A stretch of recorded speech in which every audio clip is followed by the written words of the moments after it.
rusty pickup to the local game store door. Starfield gleamed upon the shelf, couldn't wait no more. Todd Howard spun his stories of galaxies afar, but when I fired up that game, I didn't get too far. Oh, Todd, you sold me stardust, but gave me empty skies. Promised me the universe with all your little lies. I fell for all your stories, like I always do. Starfield left me feeling like just another fool.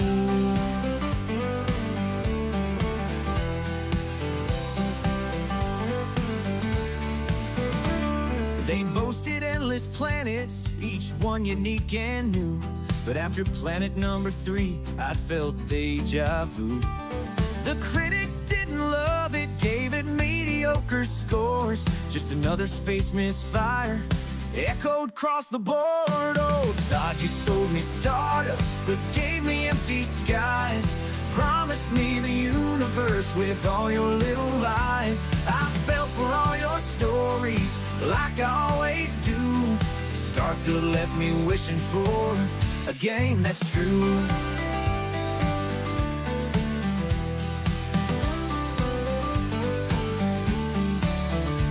I searched for epic battles, but the AI wouldn't fight. Characters were wooden and the dialogue was trite. Todd promised me the cosmos, but left me in the dust. Now I'm trading in this game, it's betrayed my trust. Oh, Todd, you weaved a fable of worlds beyond compare, but all I got were glitches and load screens everywhere. Still, somehow I'm considering when the next game's nigh, 'cause hope's a stubborn thing, and I'll give it one more try. Oh, Todd, you sold me stardust, but gave me empty skies. Promised me the universe with all your sweet little lies. I fell for all your deceptions, like I always do. Todd left me sat here, wishing the things he said were true.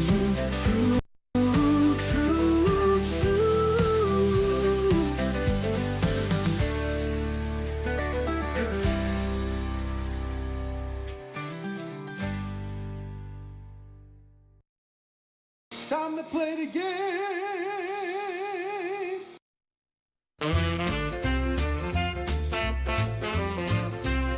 Well, I was walking down the street, just a feeling blue, when I saw a game trailer that split my soul in two. With brush strokes and bullets and colors that scream, it's like Picasso had a nightmare and built it in a dream. Shooby-doo-wop, oh baby, Clair Obscur. Shooby-doo-wop, it's got that painterly allure. Made by 30 folks who ran from Ubisoft.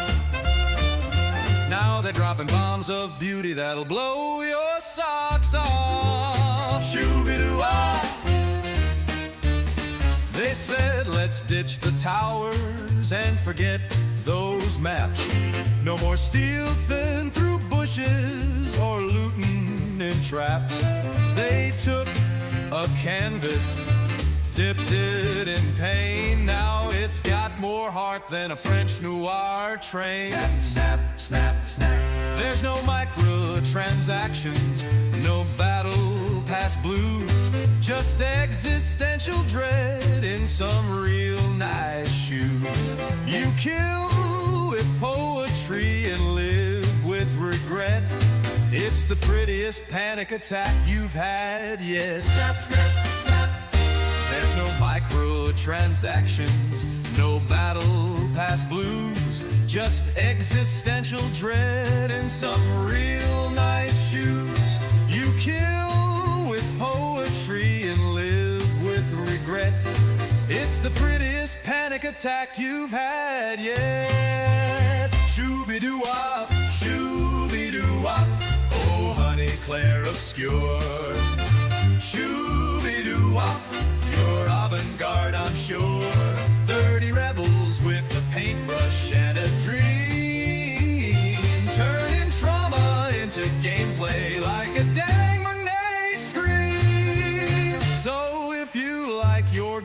with soul and flair, and French devs giving A the coldest stare. Come join the party in Expedition 33, where art fights back and it's très magnifique. Shooby-doo-ah, yeah, Clair Obscur.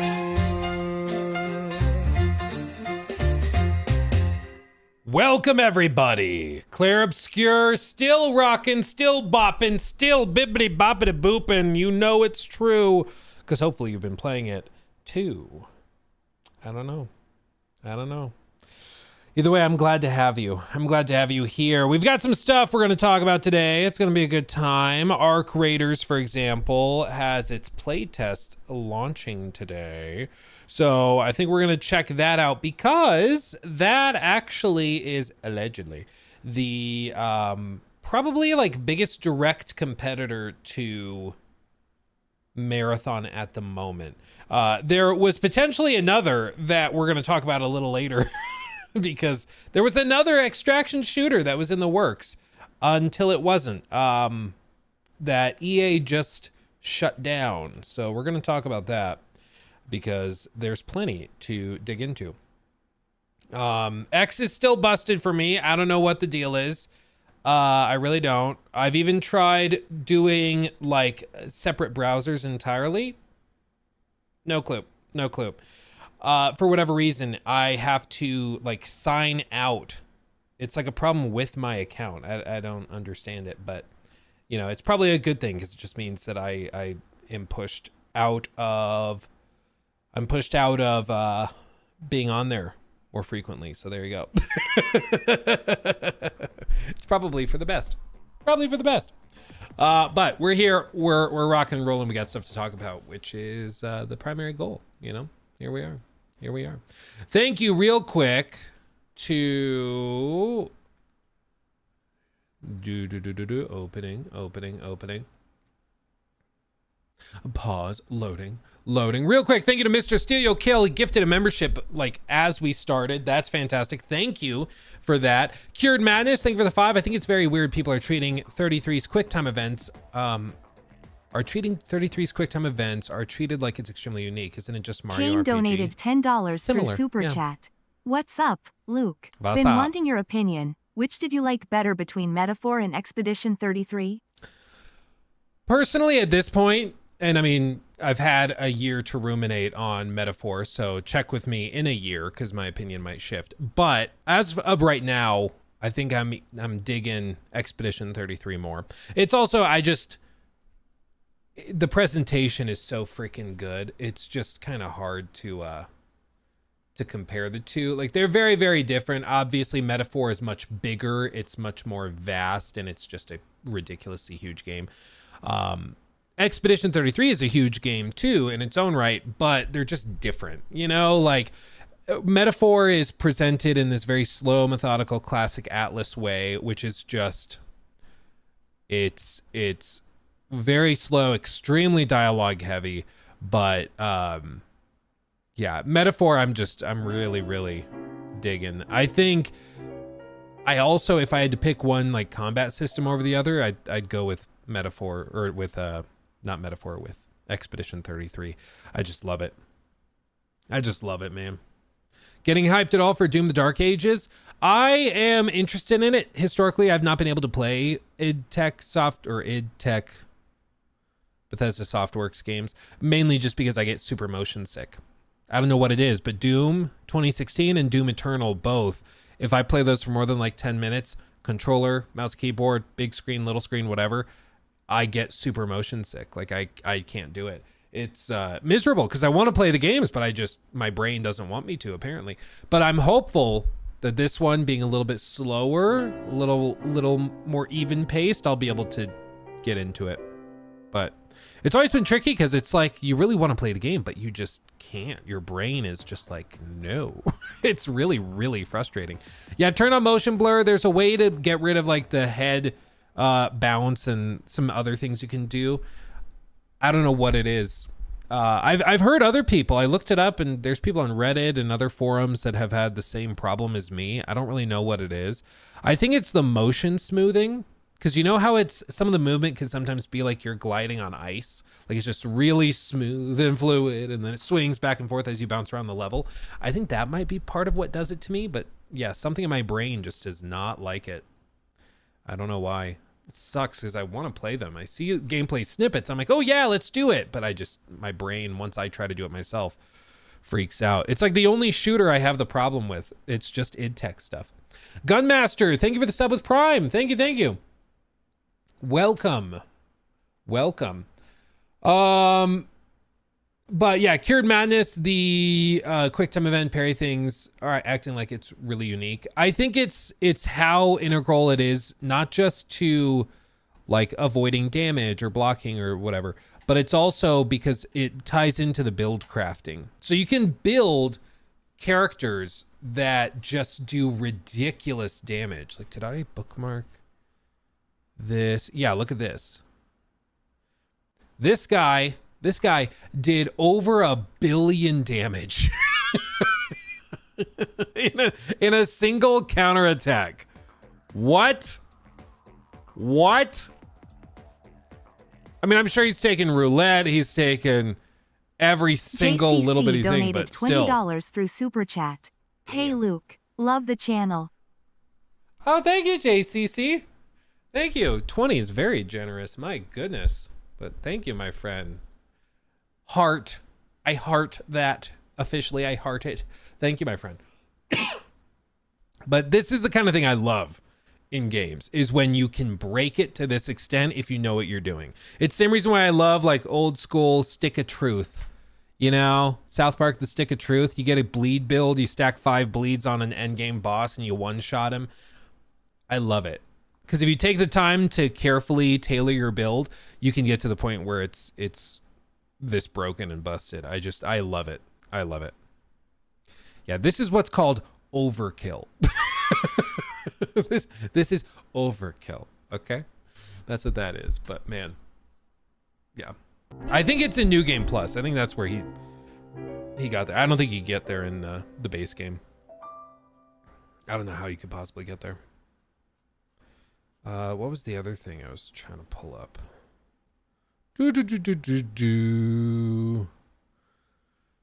Oh yeah.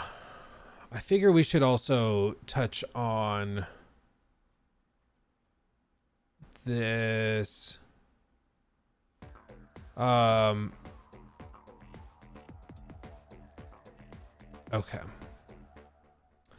Ooh, thank you guys. Thank you. Let me finish catching up on these real quick. Not Kanye. Kane, thank you again for the 10. Yeah. I almost said Kanye. I'm not dyslexic. Shut up. Thank you, Kane, for that one. And also for the membership at the show off tier. That's fantastic. Thank you. You show off. Thank you. Dalton, thank you for the 5. Hey, Luke, I'm about to enter Act 3. How much of the game would you say I have left? Depends on how much of the side stuff you did. If you have not done any of it, the side stuff will single-handedly add like 30 to 40 hours. No joke. It's like crazy. It'll add a ton. But the main campaign, unless you're playing on like the hardest difficulty and dying and reloading a lot, should be about 30 hours. Should take you about 30 hours to get through the story. And then if you want to kickstart all the side stuff, that's another like 30. And if you don't know like what side stuff I'm talking about, like I won't be specific other than like, have you done the tower? If your answer is what tower, you have not done the side stuff. Okay. Like there's a bunch of stuff in the game, okay? And a lot of it is geared towards late game, so embrace it. But if you're just entering Act 3, I mean, you might have like 7-8 hours of story stuff, depending if you go do some side stuff to level up. Again, it just depends, because some people will go in Act 3 a little under-leveled for where they probably should be, some over-leveled. It just depends. Yeah, what tower? Exactly. Exactly. Yeah, there's a lot. Let's see. JCC, again, thank you for that 20. That was very generous. Raphael, Look at that, 11 months, almost a year. Ooh, baby. Thank you, my friend. Thank Lord we're not in Clair Obscur. Time goes by really fast. And also, thanks for the economics classes, Luke. Praise be to Todd. Praise be! May Todd be with you. Yes, I'm glad you're here, my friend. And I'm glad that, I can't believe it's already been almost a year. But time flies when you're having fun, I guess. Time flies. Time Player, thank you for that super chat as well. Just finished Expedition 33. What a game. Genuinely one of the greatest games ever made. Man, I love it. I just love it. Potato Wrestler, thank you for the 25. Or not 25, thank you. It's Potato Wrestler 25. Thank you for the 500 bits. I'm too hyped up on caffeine apparently this morning. Finally got into the Marathon Alpha. Can't wait to try it out. I'm excited to see what people think of it now that they're opening it up to non-streamers, journalists, and content creators. I want to know what like normal, well-adjusted people think of the game. Because it's one thing for like some streamers to love it or to be burned out on it, you know, but it's a whole other thing if people that are just looking for a fun game connect with it, you know. It's why sometimes I think they can get in trouble by asking streamers. Kane donated $50 through Super Chat. Jeez, Kane. Been a long-time viewer and just want to show appreciation for the hundreds and hundreds of hours of content. Thanks for being a Chad.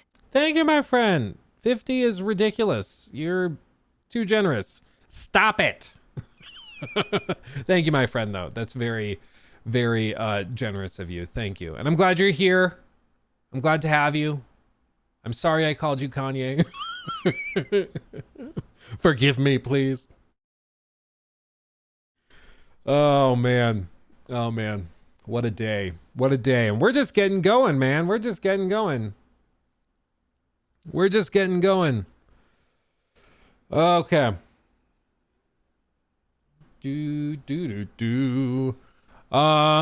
So I want to touch on this real quick just before we go any further, because we're talking about Clair Obscur. Okay, so I feel like we should mention this. There's an article, news segment, sort of. I don't know if this is a clip or a stream highlight or clip, whatever, Jacob. I don't know. Figure it out. Talk with Trevor. So there's this article that went up on Rock Paper Shotgun called "No, Clair Obscur Expedition 33 wasn't quote unquote made by 30 people." Okay. Now you might be like, well, I've heard that from so many people. What do you mean? Is this secretly like a 500 dev team? What does this mean? Well, let's see. So quick little rundown. However, the culture being what it is, I keep seeing the game's quality weaponized against the state of development in general. Even celebrations are often accompanied by some variation of the phrase made by just 30 developers. It's good to be impressed by things. I was impressed too. And I generally agree with the sentiment that game development has become untenably bloated. It's a very tasty narrative, but the figures are a bit sloppy. No need to listen to me anyways. The credits are actually very easy to find. Somebody found the credits. It's almost like everybody's aware of this, but let's see. In brief, Sandfall themselves are indeed around 30 people. My understanding is that it's actually a team of 32 developers, and then one of them brings a dog into work every day, and they decided to vote the dog as an honorary member of the team, hence the 33 number, which is kind of funny that they have 33 people and a dog working on the game, and it's Expedition 33. But as you can see, there's a few people pulling dual roles across writing, quest design, and so on. That's amazing, no doubt. The story starts to look a bit different, however, once the bulk of the credits begin to roll. Firstly, there's the 8-person Korean gameplay animation team. If you've played any of Clair Obscur, you'll know how vital animations are to its combat. Monsters feint and twirl in battle, pulling off elaborate combos, you'll need to parry and dodge. While we don't know specifically what gameplay animation refers to, the only comparable design or discipline in-house on Sandfall's side was cinematic and performance capture. So I'm left to conclude that this Korean team effectively was responsible for for a large part of why the combat is fun in the first place, and a fair chunk of the game's personality besides it. And as he goes through this, he basically outlines a lot of what's typically known as contract work that you'll see in the credits for the game. Now, contract work is an age-old thing. I mean, this is not exactly new. These are the credits for the game. And you see that there's just like an ocean of credits as they go through. Tons of names here. And, plenty of Korean names, QA from QLOC, all of these different things. Barnsey__ donated $9.99 through you. Super Chat. Won't let me subscribe on mobile, but I'll figure it out. Loudly crying, love the stream. Loudly and crying. Expedition 33 is changing my life. I know, dude, it's so good. Thank you for the 10. That's very generous. And if it's giving you trouble, some people have had luck. If you do !join in chat, it gives you like a specific link to it. That might help. Because once you're a member or a Twitch sub, you get access to our Discord only, or our member sub only Discord, which is a good time. We're going to be looking at some of your statements, some of you guys who are in the Discord here in just a little bit. So get into the Discord. Get in there now. Do it. If you're a member or a Twitch sub, please do. But what I was saying is you'll see all of these things, production partners, okay? I don't know why this is being presented as like unknown to people, but yes, video games use contract work all the time. All the time. If you have like a company you hire to do like motion capture, because maybe you don't have a motion capture stage in your studio, which is pretty normal. Not many companies do when they're small. You go to a separate place, you rent it out, and then often part of the agreement when you sign up to hire them to do the motion capture for your game, you will agree to put them in your credits. Because being in the credits means you also get to put it on your LinkedIn. It means you get to put it, some of these guys have IMDb pages. They get to put all of that in there. Being in the credits is crucial. It's a huge component of the industry, getting credit for the work you did, even if you worked on this game for a week and a half doing some contract work, right? This is all very, very normal, okay? Exactly, like Time Player says, KCD2 has over 1,500 people in the credits, despite the devs being 200 people.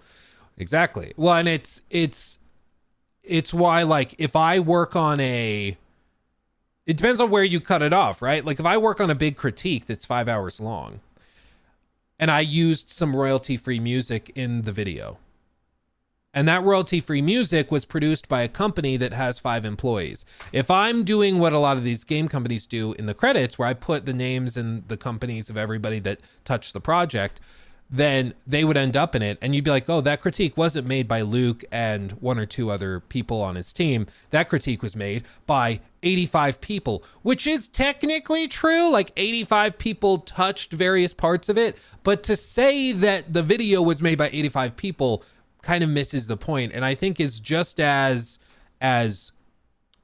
unclear as just leaving it at 30 people.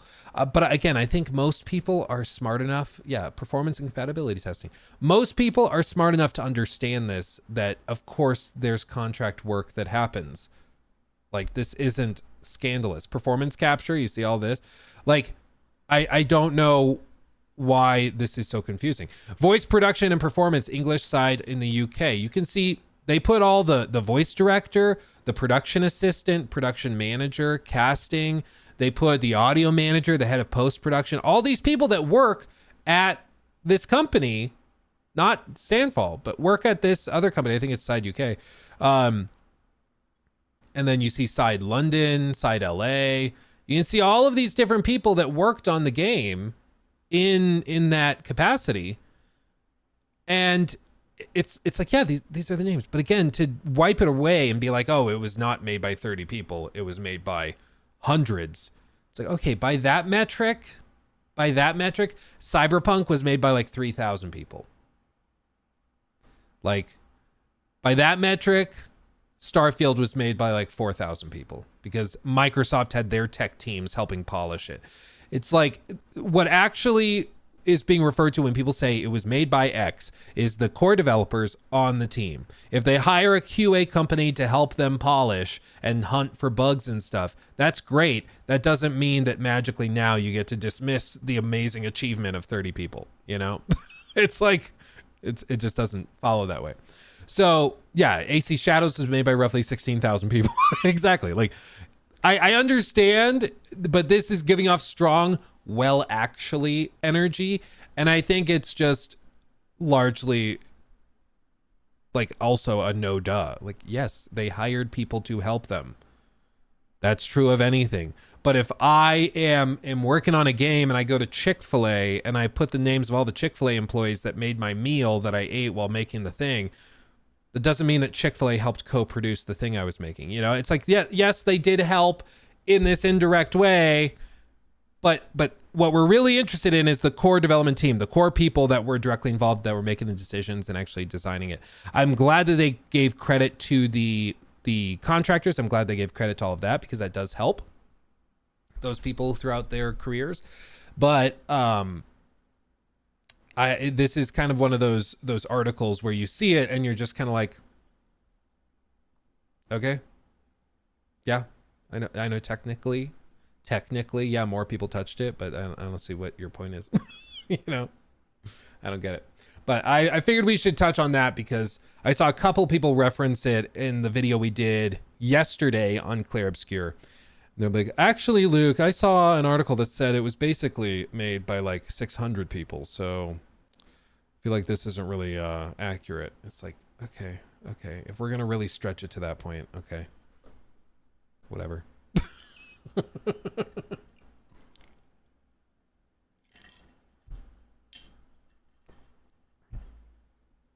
Oh, yeah. We're supposed to have a state of play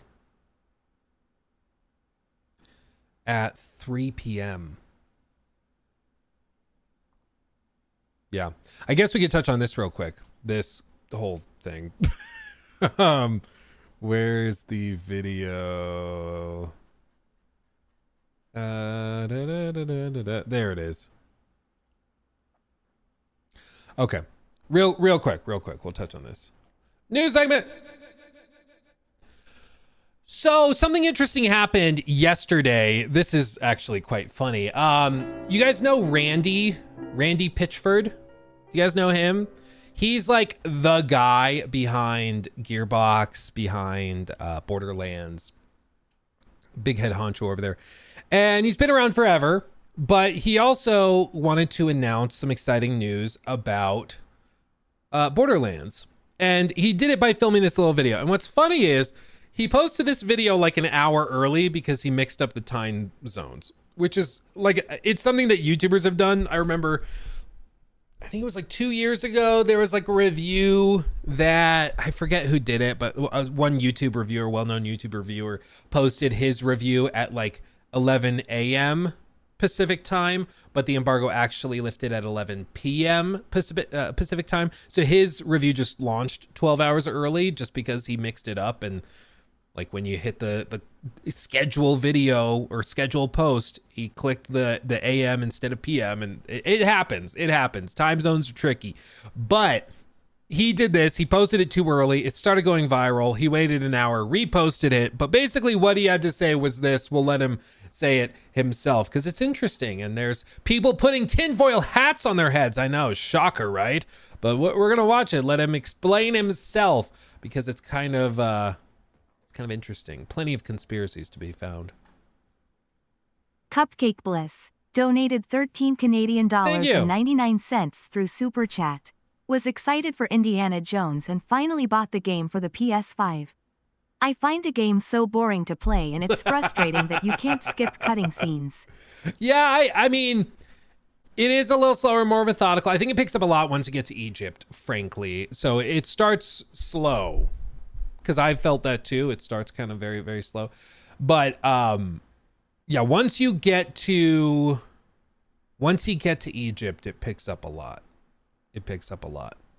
So I would encourage you to maybe push on through to until you get to Giza, and then I think it might hit a better pace. Because initially, like, they're just kind of very slow, methodical. Once it hits Egypt, it starts to really get a little bit more cinematic and crazy. So I'd encourage you to at least push till there before dropping it. So I'd recommend you do that. And then it gets kind of crazy. There's some, no spoilers, but there's some crazy stuff that happens like right after Egypt and all that. Yeah, once you get to Egypt, it picks up, says the guy with an unhealthy obsession with Egypt. Yeah, fair point. He got me there. Yeah, once you get to this one area that I'm obsessed with, it kind of gets better. Yeah, fair point. Fair point. You got me there. Forza Horizon's 27 months. Ooh, baby. That's most definitely what's up. That's crazy. Hello, Mr. Stevens Live. Thank you for your suggestions for my D&D game. Session 1 is tomorrow, and I'm hoping that it goes well. Got a 45-page player handbook to work with, but the system is weirdo. Well, first of all, Forged Horizons.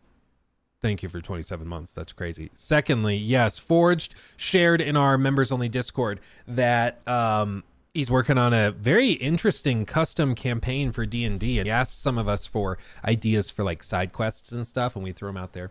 Really, really interesting. I encourage you, if you're in the Discord, go check it out. I think it's in lobby, I think is where we brought it up. Or maybe it was questions to Luke.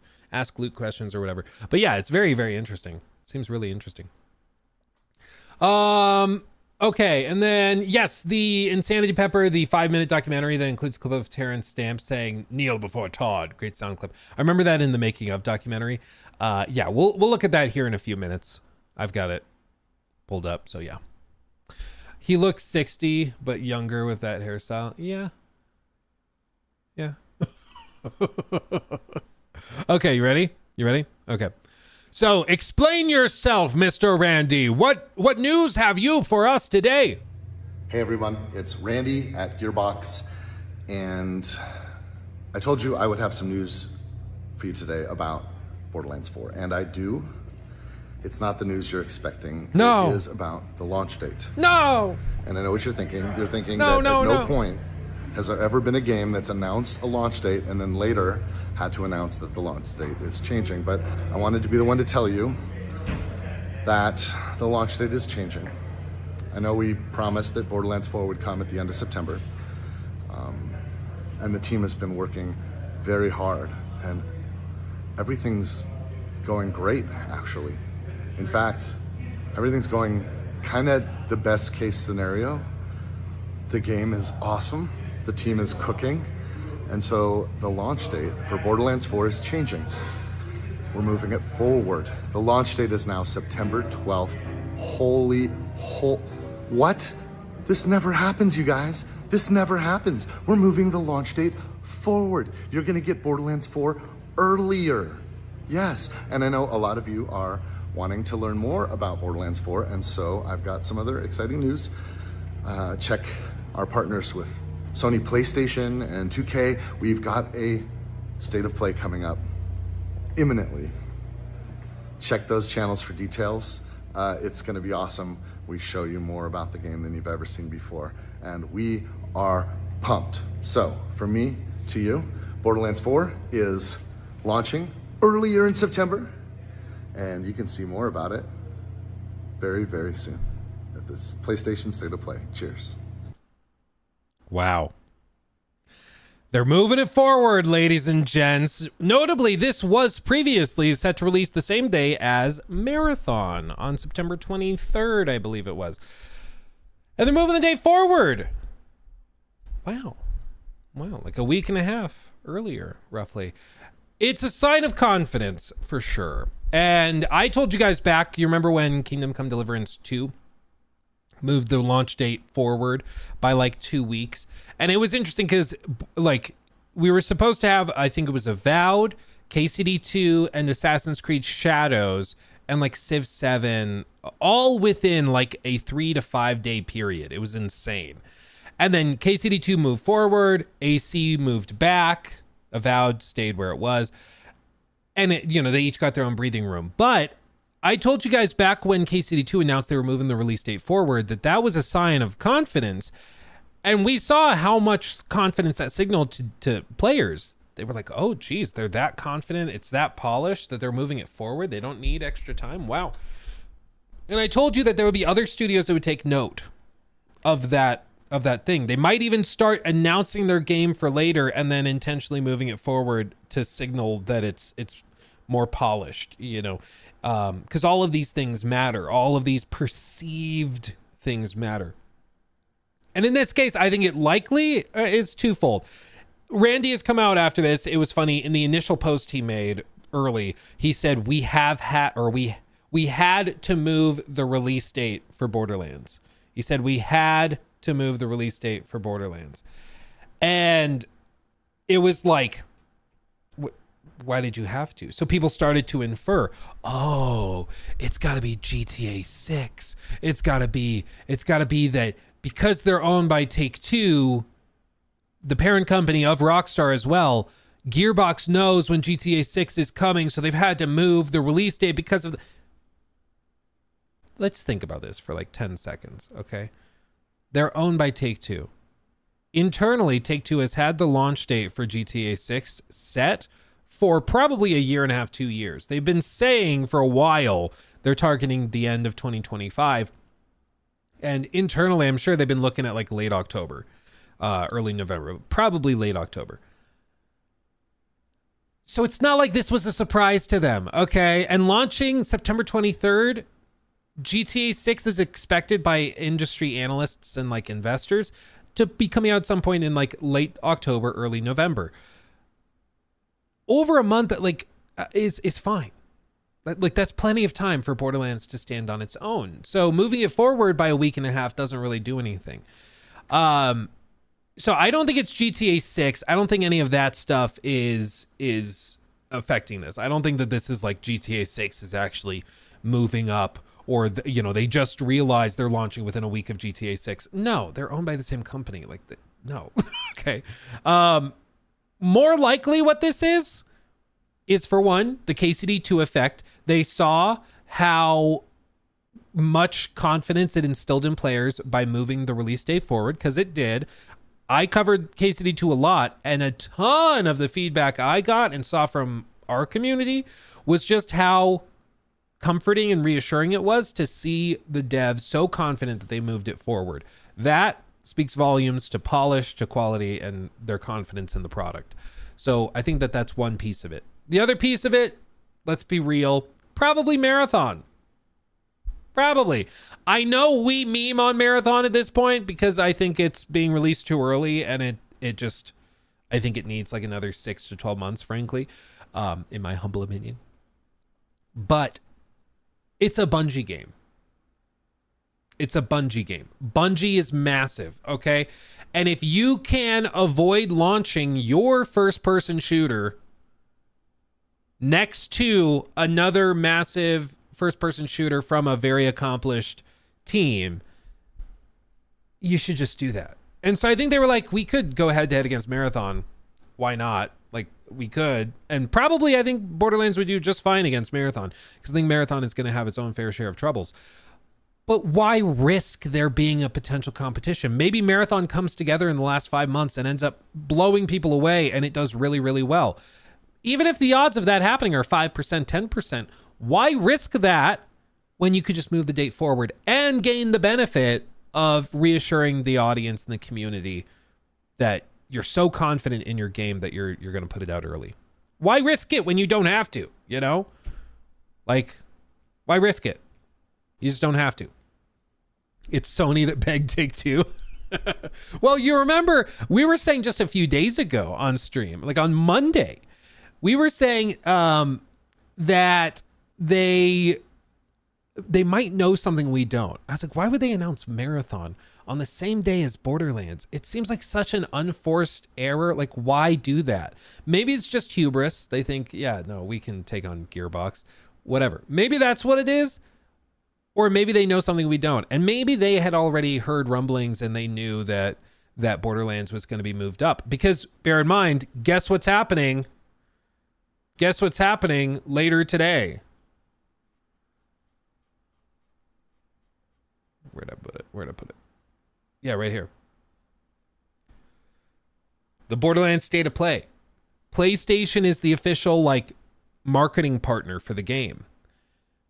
So they probably found out like a month or two ago that the release date was moving forward because they got the trailer for Borderlands that showed the new release date. So they almost certainly knew something we didn't know, which was just that they were going to move the release date forward. So they're like, yeah, we're going to put it out the same day as Borderlands because it's not going to be there for long. It's going to move forward. So I think that that's most likely what it is. PlayStation knew ahead of time because of this State of Play. And so they put Marathon on the 23rd because they knew that Borderlands would be moving to the 12th. Easy.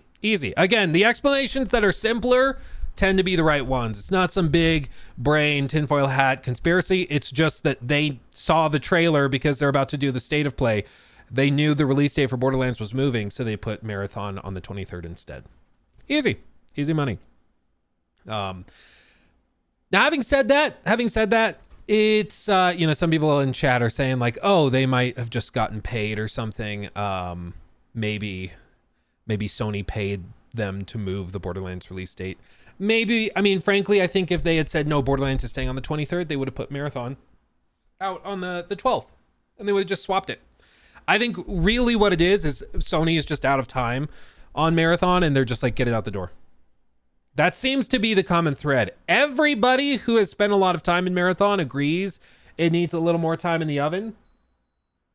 And so the fact that it's not being given that, I think signals pretty strongly that Sony is aware of it too, and is choosing to put it out anyways, which is not great, but anyway.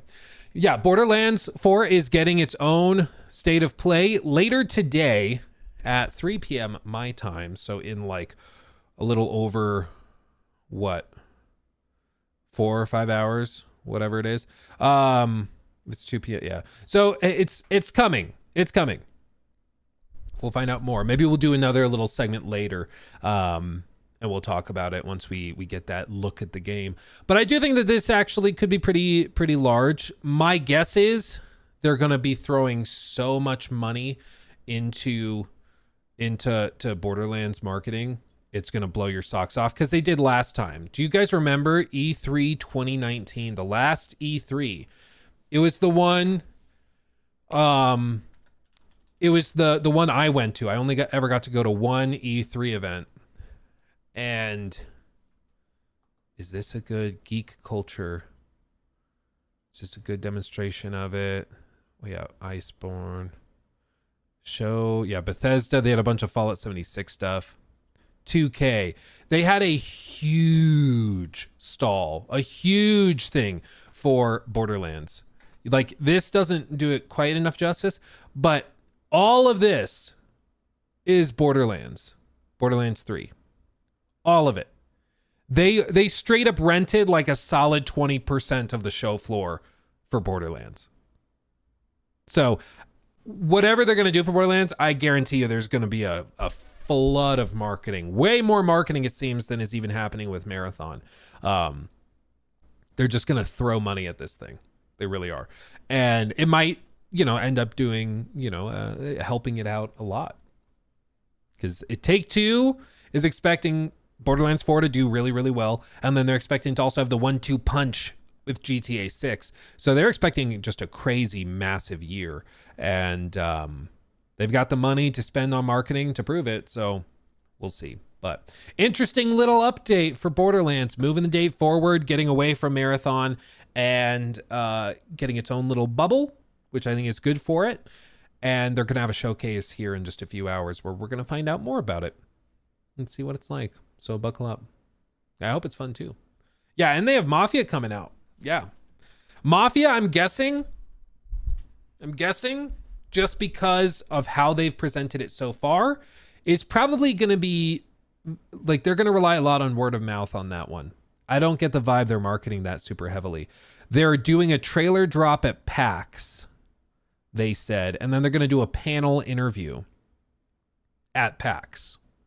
And that's how they're kicking off the marketing campaign, which, PAX events are cool, but you compare how they're marketing that to how they're doing like a build up for Borderlands with a PlayStation showcase with all this stuff.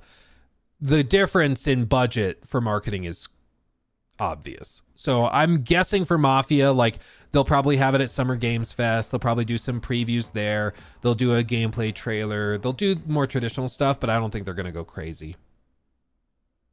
And I mean, maybe they don't even need to, but yeah, Mafia is coming as well. Take-Two's got a big year. Tell you what, dude, I hope Mafia is good. I hope so much. Oh, please.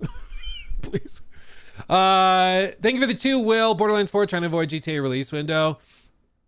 They don't have to try. Like, they know the release window for GTA. So they don't have to try anything. They know. So, and if you've ever watched one of these documentaries on like Raising Kratos or the making of The Last of Us Part 2, Grounded 2 or whatever, the release dates come from like on high. It's not made at the studio level. Shellabelle donated $10 through Super Chat. I don't usually go for turn-based games, but I took your advice and gave Expedition 33 a shot and I'm absolutely enthralled. I would have skipped this one if not for your stream, so a huge thank you. Thank you. I'm glad to hear that you've connected with it. And I told you guys, even if you're not traditionally into turn-based stuff, it very well could be right up your alley. It could make you fall in love with it. Like, for example, this was kind of interesting. Like Paul Tassi, who writes for Forbes, he even wrote an article. Where is it? Where is it? He wrote an article. Oh, this was funny. This was funny. Your Audi is a master of perfect parries. And then somebody else, I forget who it was, replied to this quote tweet. It was like, oh yes, your Audi is master of parries. Please try to enjoy each expedition equally. It was very funny. A little Severance reference. But Paul Tassi wrote this article where he just said, is basically, I typically don't like turn-based and I love Expedition 33. Where did it go? Dude, he tweets a lot. He tweets like a lot. Jesus. I just wanted one post and I can't find it. There's too many. Oh my God. Okay, I probably went past it. Anyway, what he said was, I don't typically like turn-based stuff and I love this. So I think a lot of people are feeling the same thing. And it's because of the real-time stuff. It's because of the story, the presentation, all that's really, really well done. So, okay. What do I think Larian's 2 new RPGs will be? Probably one in like the Divinity Original Sin series, and then I think they're going to do a sci-fi something. I think they're going to try something totally different. Baguettes saved gaming. Dude, one of the funniest things I saw was somebody saying in reaction to Expedition 33, they're like, I'm actually starting to like the French. What is happening? Like, this game actually made me like the French. Oh no. Having a major crisis of self. Oh man. Luke, will you be at Gamescom? I, transparently, don't know. It's a huge undertaking to go to the other side of the planet when you've got a wife and 2 kids at home. Because it's like, a week and a half ordeal. I am open to it. I think a lot of it's just going to come down to whether we can find like a corporate partner or like a sponsor partner who's willing to help pay for it, so I'm not just blowing like $15,000 on stuff. But if we can find something like that, I'd be all in. I'd be all in. But it's just, it's a huge undertaking. But I think it'd be so fun. If you know, make sure to poke me. I will be there. Good to know, Luality. I would love to see you again. It's always a wonderful time.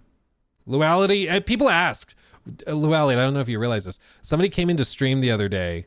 I say the other day, it was like a month or 2 ago or whatever. And they're like, I've been watching some of her streams on like Baldur's Gate and some of the builds and challenge runs she did on that. Is she actually like that in real life, or is it just an act? And I was like, no, dude, that's Luality. That, like, through and through. That's her. That's how she acts. She is just a bubbly, very kind person. Like, she'll just blow you away. It's very, very funny. But some people are like, there's no way she's that nice. There's no way. There's no way. But it's like, yeah, yep, for real life. Not even joking. Just take them, Luke. Family trip. I wouldn't be opposed to that. My wife was asking Luke, like, could we come to LA for like Summer Games Fest or whatever and just hang out in LA? But the thing is, if you don't know LA, Summer Games Fest happens in a place called they call it the Fashion District. The people that live in the Fashion District call it the Garment District. And it's because it's like mad sketchy. Okay. It's like really sketchy. There's people tweaking out on the streets. I told you guys the story about the one lady who had like a different bottle of Don Julio and she was passed out wearing nothing but underwear on the sidewalk every day that we were there. And each day when we would walk to the event from our Airbnb, she would have moved like 15 feet with a new bottle of booze and just be like passed out on the sidewalk. And you had to like literally step around her to get to where you needed to go. And that was just like, you know, one block. The next block has somebody else tweaking out on some other drug. And it's really sketchy. It's not the kind of place where I would be comfortable having my wife and 2 young kids like pushing in a stroller. Would not feel comfortable with that. So LA's not that kind of place, at least not that part of LA, but also probably LA more generally. But I don't know. I think Gamescom is in Cologne. Do we have any people in chat from Cologne or have been to Cologne, Germany? Is it a place where you could have like your family come and it like there'd be stuff to do? Is that a thing? Because obviously I've never been there. I don't know if it's like clean, if it's safe, because LA is not. Okay, LA is not. Dude, when we met up with Jor on like a city, I don't know, he only had to walk like maybe 3 or 4 blocks from his hotel to where we were meeting up to go get dinner. And so Jor Raptor's walking down the streets, and by the time he came up to us, he'd only walked like 3-4 blocks. This dude looked like he had seen a ghost. I mean, like actually kind of spooked. I was like, "You good, man?" He's like, "This place is so dirty and scary." I was like, "You're not in Amsterdam anymore, my friend. You sure ain't. You sure ain't. Welcome to LA. It's basically Edge Runners. Exactly. It's pretty scary." It's pretty scary. Yeah, man. Oh, it was quite funny. That's just how he looks. That's just Jor. It's the Australian look. That's just how they look. Yeah. Just Googling Cologne Dome or Ryan, you'll get the vibe. Cologne Dome. Here's a more important question. When you're in Cologne, do you have to wear it? Or do they like deport you if you don't? I wonder. These are the important questions. Cologne Dome. Ooh, baby. Yeah, see this. This is beautiful. Beautiful. Peter. What if I did... What? Oh, they have a new AI mode for Google Maps? Okay. Bethesda. So this, can I do the 3D mode? Do they do that anymore? I don't think they do. So I don't know where it would be, but like if we just drop on a random street. I was born in Düsseldorf and that is why they call me Rolf. Look at this. Dude. Yeah, this already so much nicer. Dude, it's not even close. Dude, by this point in Google Maps on like in LA, I would have seen 3 homeless encampments and like one guy passed out high on fentanyl and dude, this is ridiculous. This is crazy. Yeah, I don't think people that live in other countries realize how sketchy some areas of the US are. Can you imagine just having that like in the background on your way to work? Like how would you even get anything done? What would you even do? I actually like LA more than New York. Maybe it's because it's different. I don't know. For me, I go to LA and I'm always like, I just can't wait to get out. I want to break free. Dude, that's gorgeous. Oh. Look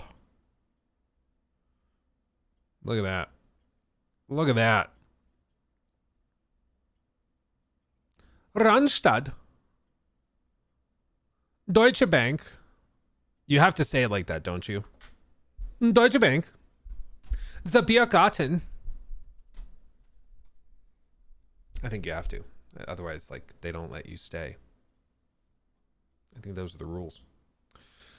So yeah, anyway. Am I going to Gamescom? I would like to. But as of this moment, I don't have any plans set up to. I imagine after we finish up, or even in the build up to Summer Games Fest, we might be speaking with some partners and stuff who are interested in like sponsoring a trip out there. But that's the big thing, is that I think I'd only be willing to do it if there was like a sponsored thing to go. Otherwise, it would just be like a really expensive trip to be away from my family for like a week and a half. Or we could bring them, but that, you know, adds a whole other layer of stress and concern. And, you know, I want to make sure they have something to do, because I'm probably not bringing my, who will then be like 3 and 2-year-olds to Gamescom. I don't know if there'd be much for them to do there, but I don't know. I don't know. Imagine having the pyramids as your daily view. Yeah. I don't know. Cairo, though. Cairo is not as majestic as it may seem. It's not as majestic. Like, here's the Bench Pyramid down in Saqqara. You don't realize like how it's just totally kind of isolated and on its own. The Red Pyramid over there. If we scooch up this way.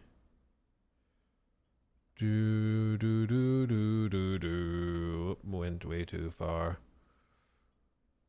Yeah, it's just not the same. Like, even if we were talking about there's a mega mall. Fancy.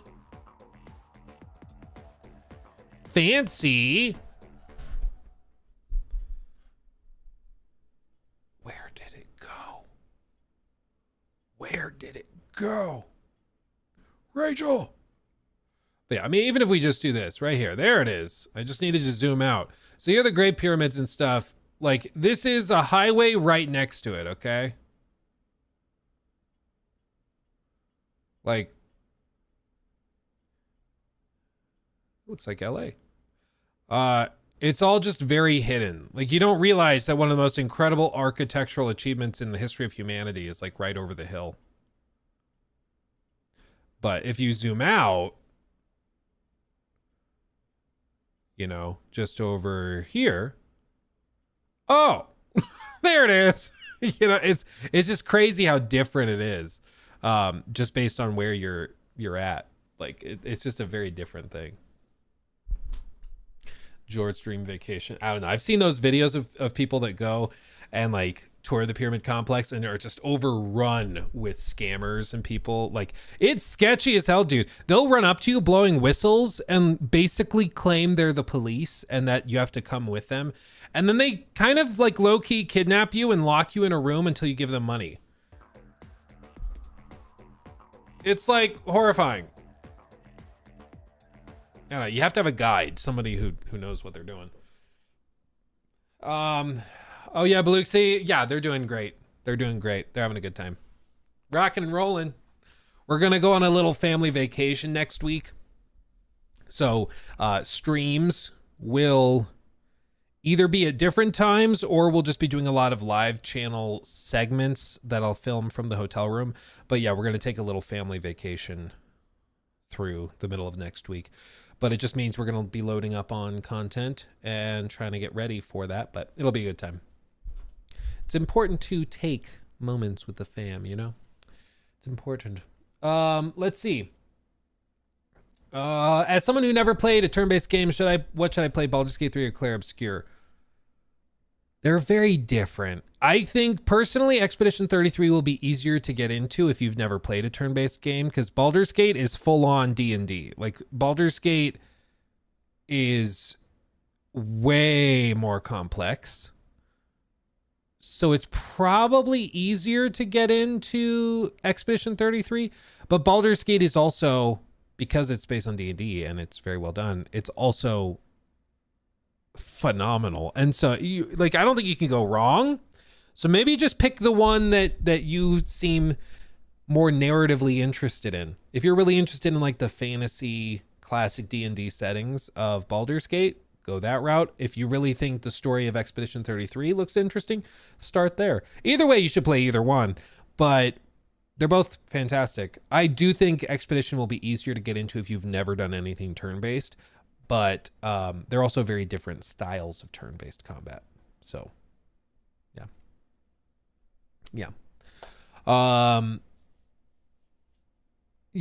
Baldur's Gate is a better game overall. Baldur's Gate is like game of the generation, and Expedition is probably like game of the year. Know what I'm saying? Like, I think probably the sequel to Expedition 33 could be on that level, but for what it is, there's still some weird quirks here and there, but I do think that's a key distinction. Yeah. But if you're interested in Baldur's Gate, go watch a Luality stream, because she does insane challenge runs and makes it look easy. And that's a great way to learn the game, is to watch somebody that's very, very good break it down and help you figure it out. Like figure out kind of some of the nuances and stuff. Because it's there's a lot. There's a lot of nuance in Baldur's Gate. Let me tell you what. Man. Oh, baby. But okay. Let's see. We talked about that one. Okay. Let's do this real quick. New segment that will be kind of sad. And then I'll catch up on the rest of the super chats, okay? Real quick. I told you guys like 2-3 days ago that you got to be buckled up and ready, because there is about to be a flood, a variable ocean of extraction shooters hitting the market, because for whatever reason, every big streamer, every studio seems to think they're the future. Bender the Offender donated $20 through Super Chat. What a name. Thank you. Bungie should be having a sigh of relief. Borderlands 4 moved up a week. Oh, Bender, thank you for the 20, but I would bet real good money that because PlayStation is the official partner of like marketing, they're doing a state of play later today. I think by the time Sony announced the release date as September 23rd, they already knew that Borderlands was moving up by a week and a half. So I think Bungie from the very beginning was not worried about that. That's my guess. Because otherwise it makes no sense to release on the 23rd. But now knowing that PlayStation is going to be doing the State of Play showcase today on Borderlands with the new release date, I think it's through and through most likely that they knew already. So I don't think now at this point, I don't think it was ever a risk. I think they always knew. But thank you for the 20. Thank you for the 20 very much. Either way, I'm sure they're like, oh, thank God it actually was true. They actually did move it. But still. If anything, this might be like a little bit worse for them, because I think the first couple of weeks of Borderlands, it's just like Take-Two is going to spend so much money on sponsoring streamers. It's just going to be a flood. Like Borderlands will be everywhere with them promoting that game. And it's going to be tough for Marathon to pierce through that noise to like get people excited for its launch. So it might be just as bad. You never know. But, what I was saying is, I said that there was going to be a flood of, how do I transition for Jacob to make this easier? I said there was going to be a flood of extraction shooters. And it looks like this is just the start. Okay. This is just the beginning, because there's been a cancellation of an extraction shooter. There's actually been a handful of extraction shooters that seem to be coming down the slope? I don't know. I don't ski, even though I live in Colorado. But what we found out was that EA, of all companies, decided to lay off between 300 and 400 people yesterday. This is reporting done by Jason Schreier with Bloomberg, where he came forward and said they are cutting between 300 and 400 jobs. This is split in a couple of different ways. Roughly 100 of them were at Respawn specifically. And some of the other people worked in like marketing, worked in distribution, worked all over the place. But these 100 people at Respawn were specifically working on a project called R7. And this R7 project was an extraction shooter set in the Titanfall universe. According to people familiar with its development, it was not close to being released.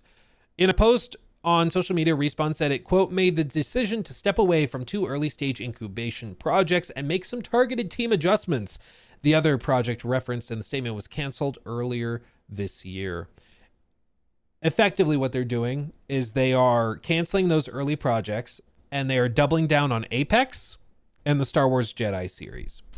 So one of the things that's been said recently by Andrew Wilson, the CEO of EA, is that they are planning to do an overhaul to Apex, basically an Apex Legends 2.0, which it frankly needs, and that they plan on, of course, continuing the Jedi Survivor series, which has done quite well. And so they've made the decision to walk away from these projects because they didn't think that the potential payoff was likely enough or going to be high enough to justify the risk, compared to putting those resources into something else like Apex or Jedi Survivor, which, frankly, fair enough. Like, the reality of the situation is every studio and their grandma is going to be pumping out extraction shooters over the next 2 to 3 years. That's where it is. And I cannot stress this enough. There are going to be so many, you will become quite sick of them, I am sure. It's for whatever reason, what a lot of these companies think is going to be the next big thing. And maybe it is. I personally don't see it. But when we were at that Bungie studio tour thing, trying Marathon early, it surprised me that every one of the big streamers, we're talking streamers with like 2, 3, 4 million followers, okay? Like big streamers. Every single one of them at lunch were like, yeah, no, I really think extraction shooters are the next big thing. Battle Royale on the way out. I think the next big thing is extraction. And all the Bungie guys were like, yep, nope, totally agree. And if that's such a like no duh for them, if for them that's such a locked in, assumed reality, I think it's going to be assumed by everybody else. I think everybody, all these other studios are probably thinking the same thing. Because guess what? They're hiring the same massive streamers and like talking about all that the same way. They're all doing it.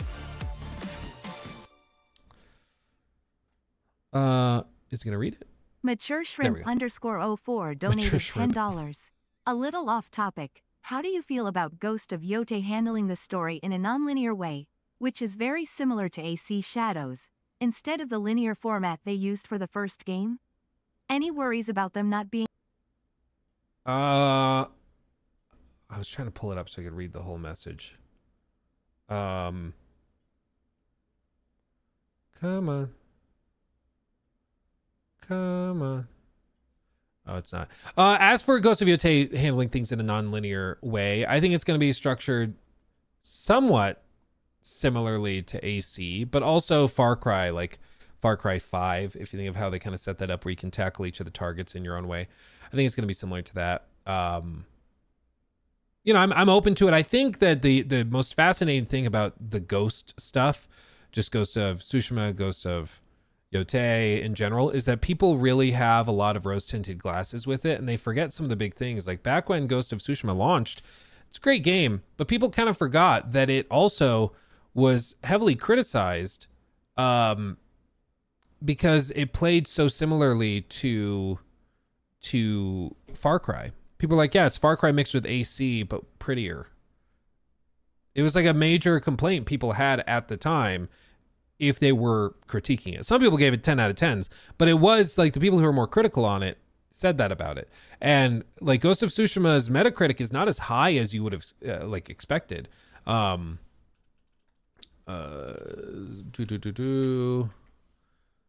And you know, Metacritic does not determine the quality of a game through and through, but it gives you a rough consensus at the time for what people felt about it.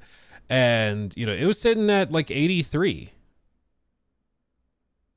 on the PS4 version, at least. I think it's gotten way better as time has gone by with like the PS5 updates, 60 FPS support, all of that. That I think raises it even higher. But people forget, like Ghost of Tsushima was not a perfect game. It had plenty of problems. It got really repetitive, for example, but it was really good in a lot of other aspects. And so it's going to be interesting to see how they tackle Ghost of Yote and what they do and what lessons they learned from the last one. But I'm open to the non-linear storytelling if it works. The problem is it's way harder to get non-linear storytelling working in compared to like more traditional linear storytelling, where you just like you have one thing you're worried about because you know exactly how the story's going to unfold. It's way more difficult to get the non-linear stuff working well, pacing well and stuff. But I'm open to it. We'll see. We'll find out soon enough. And also, Chanster, yes, thank you. They did update that. I do have that video pulled up. We'll look at that too. Look at that too. Don't you worry. Don't you worry. Thank you guys for the tips and super chats and stuff. Thank you.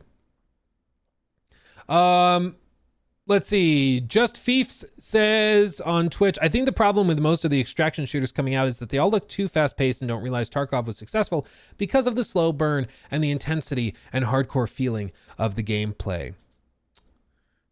Jacob, this is a great place to cut in on the clip. So you can, the Ghost of Tsushima thing, you can splice out, but then we can jump back in here.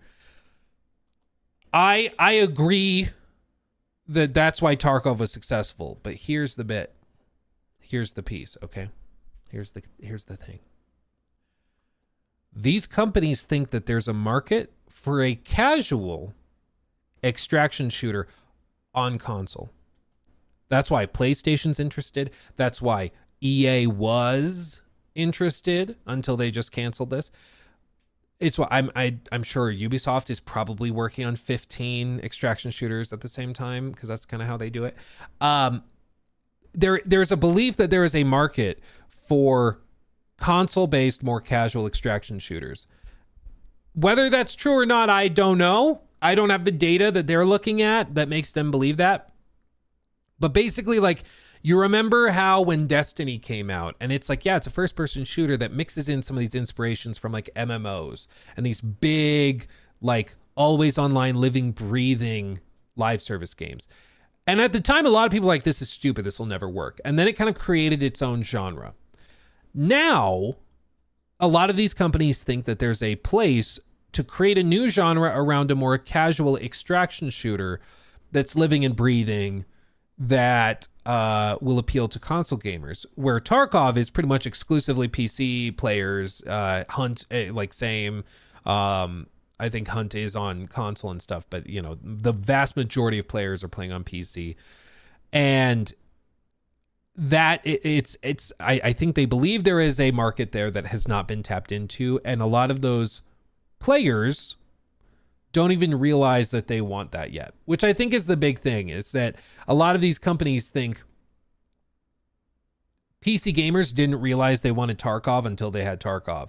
So if we say, oh, 5% of PC FPS players love Tarkov, if we can say 5% of console FPS players will love this extraction shooter, boom, we have $1 billion game. And that's what they're trying to do. Is they're trying to tap into that with this Titanfall thing, it would have been, or with Marathon. Like, pretty clearly Marathon is aimed to be a little bit more of a casual, more approachable extraction shooter compared to something like a Tarkov, which you need like a PhD in order to tackle. But I do think that that's where the balancing comes in, because does the, like, a faster paced extraction shooter that's more approachable and casual, does that appeal to Tarkov players? I don't think so. So you're not going to get them coming over to play it. And who else is going to come over? Like Battle Royale players? They're hoping, but that's not a given. So they kind of are developing a game hoping that the players will come, hoping that the audience will form itself around that. And that's a huge, huge risk. Because it might be that there's an audience there that didn't even know they wanted this. You remember back in the day, the clips of like the Microsoft CEOs talking about the iPhone with the touchscreen? Let me see if I can find it. Yeah. Ballmer. You about the iPhone and the Zune, if I may. The Zune was getting some traction, then Steve Jobs goes to Macworld and he pulls out this iPhone. What was your first reaction when you saw that? $500 fully subsidized with a plan? I said, that is the most expensive phone in the world. and it doesn't appeal to business customers because it doesn't have a keyboard, which makes it not a very good email machine. Now, so because the iPhone didn't have a keyboard, the CEO of Microsoft was like, this thing's not going to do well. It doesn't appeal to businessmen. Doesn't have a keyboard. And now every phone, I'm guessing every one of your phones out there, has just a display, a sheet of glass. Because Steve Jobs gave the customer base something they didn't even know they wanted. Even a lot of them scoffed at the very idea when it was first presented, and then they tried it and it was clearly better in like every way. So that ended up winning. And in the marketplace of games also, you may be like trying to sell a console-based approachable extraction shooter. You might be scoffed at. People might mock you initially, but that, if you actually have something that they will want and the product is that much better, it will eventually win out. It will eventually do well, but the product has to be that good. And there's a huge risk for it. Because once you put all your eggs in that basket, there's no real going back. Once you've put your entire multi-billion-dollar like developer, in the case of Bungie, onto Marathon, and you double and triple down on that, it needs to be successful. It needs to be that good. And if it's not, you're screwed. And I think with EA, they're looking at it and they're like, we have the chance to do a Titanfall extraction shooter.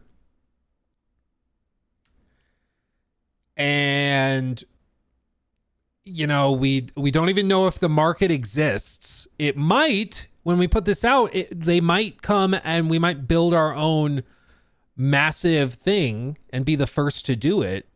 Kind of similar to PUBG, Fortnite, creating their own audiences around these game genres that didn't really exist before that, at least not on that scale. But that's a huge risk. Or they could just take those devs, or rather, some of the devs got moved around. A lot of them got laid off. But they could take that money they were spending on these projects and just put that back into Apex. We know Apex can make money. Why not just double down on that? We know that Star Wars Jedi Survivor made money. Let's just put the resources into that. It's a way safer bet. The odds of payoff are way, way higher. It just makes more sense. Especially in the day and age when every other live service game is flopping.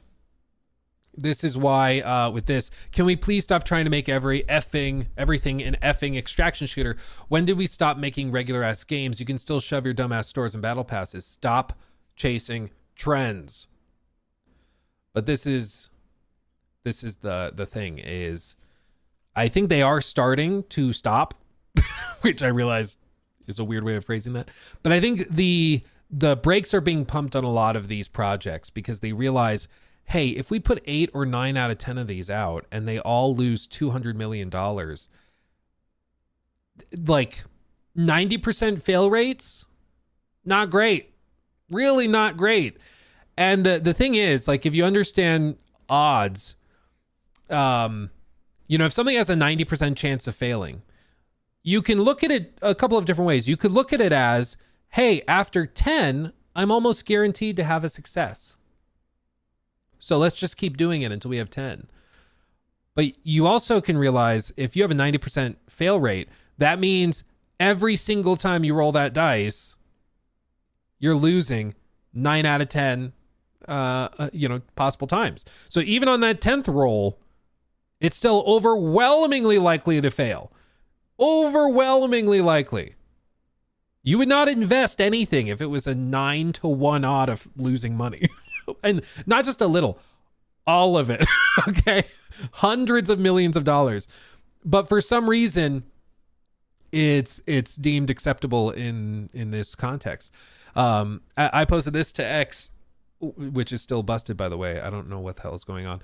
It's funny, these companies dream of making a game that makes billions of dollars through gambling mechanics like loot boxes or gacha, but they end up losing billions while gambling on big live service games that flop the vast majority of the time. Truly a taste of their own medicine, which I think is what's really kind of ironic and hilarious about this whole thing, is that these big companies are just gambling on these games hoping that they make money through gambling mechanics and they pay off that way.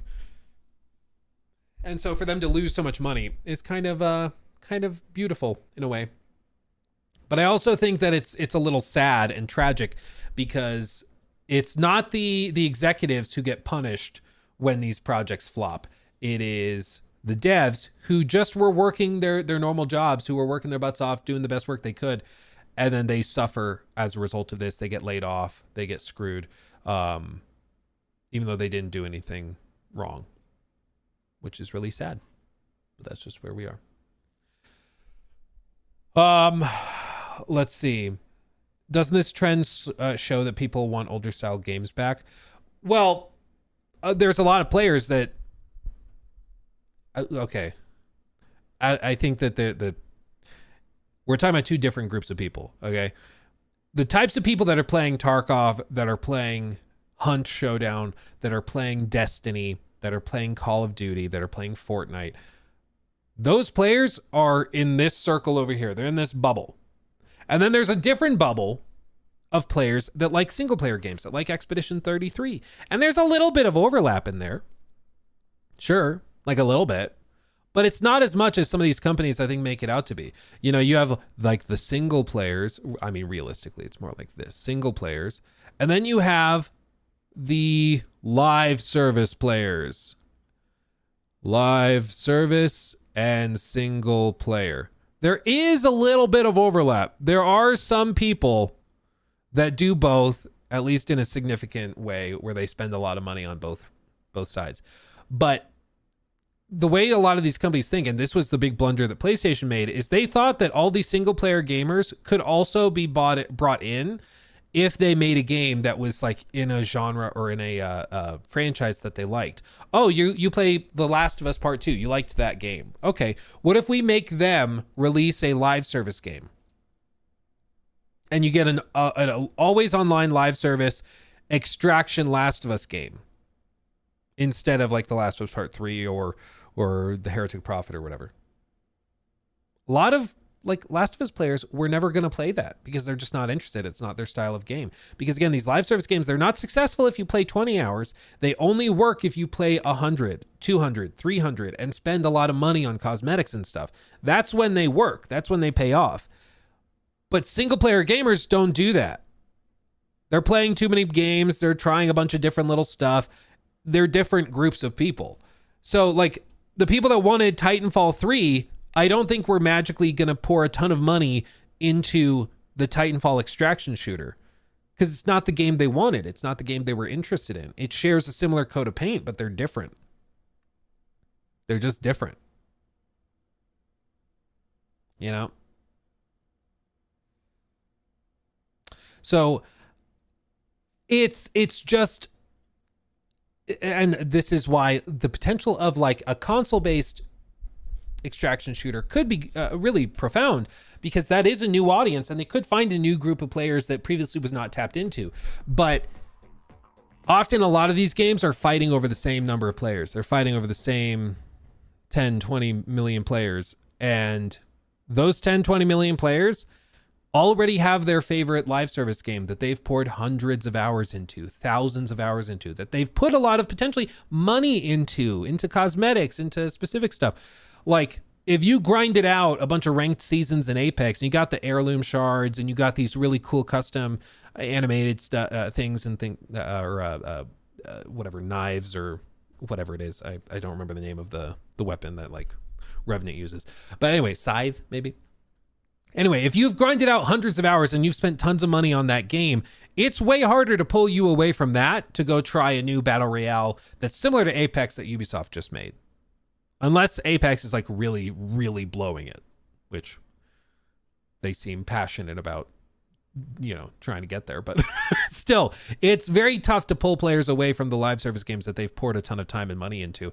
But again, it goes back to the idea of gambling for these big companies, is that they look at it and they say, if there's just a 1 in 10 chance that we get another Apex, that pays for 30 flops.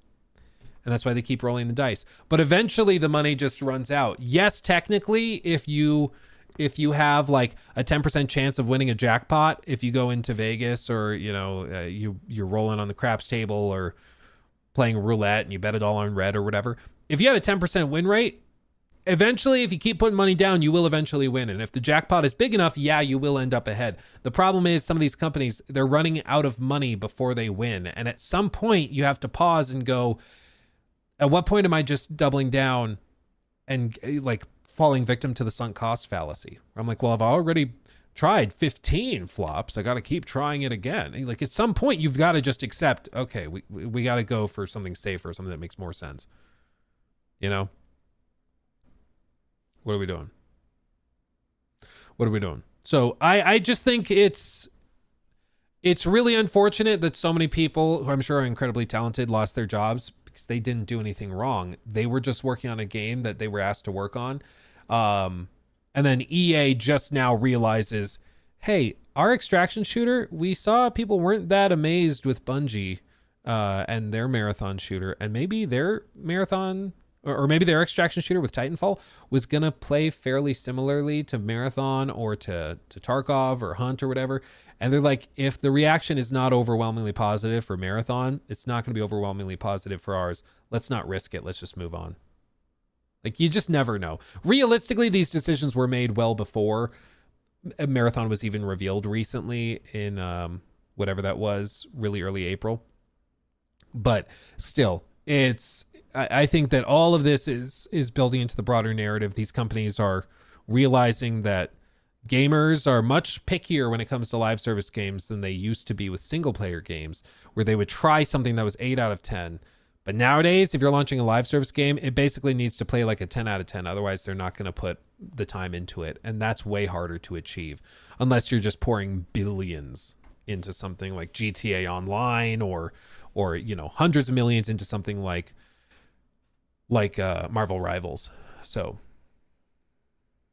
it goes to show how much they believe in their product.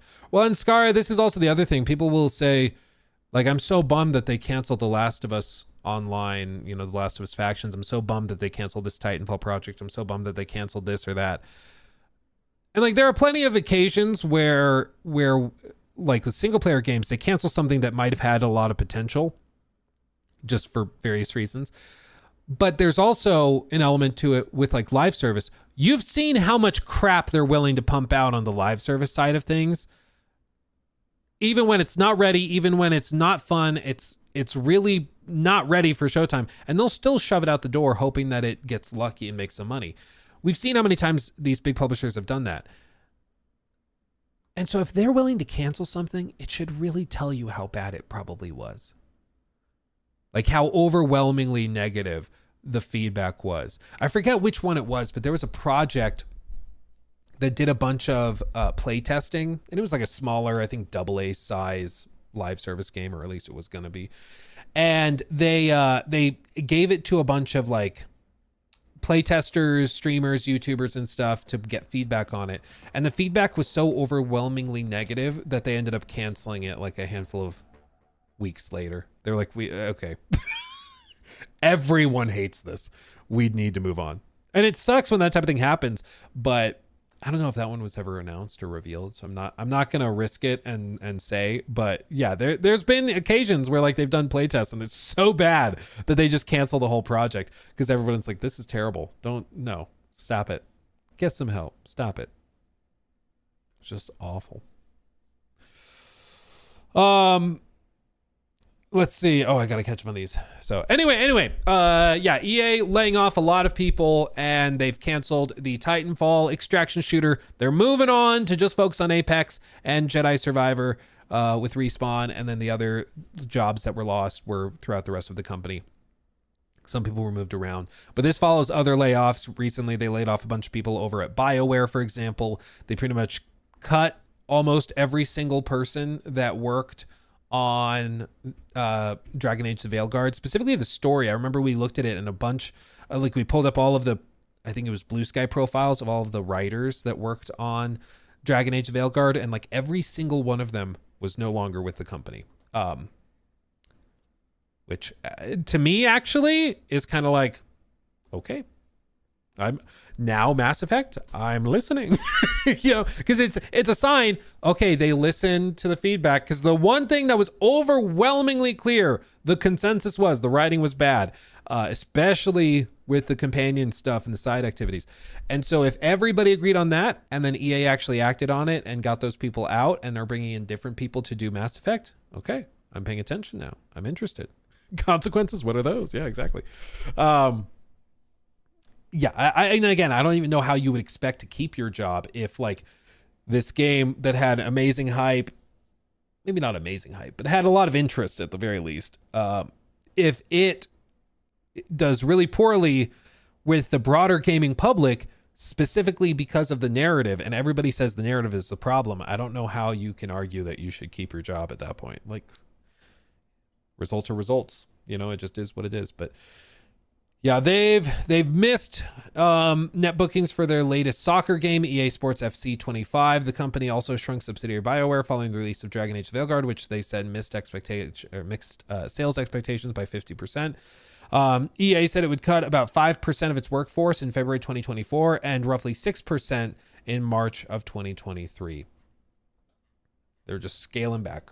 So, but it does mean they're just going to continue doubling down on the things they consider to be locked and loaded, most likely successes, things like the Jedi Survivor series and Apex. So just another day in the industry, I suppose.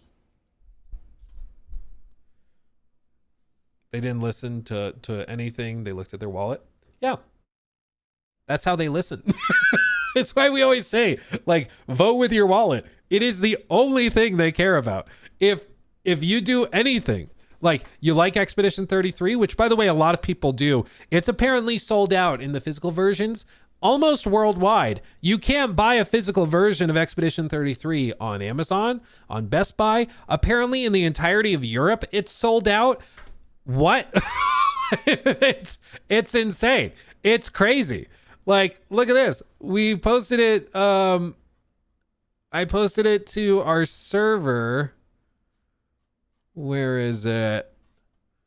And some of you guys tried to like pull it up on your own Amazon pages, and it was also sold out still. It's just sold out everywhere. Everybody like bought it up, and they did not expect to sell through this many copies, so they're sold out. It's crazy. But you're voting with your wallet on this. You're voting with your wallet, buying this game because you're like, I want more of this. This is good. Give me more of this. That's what makes them notice it.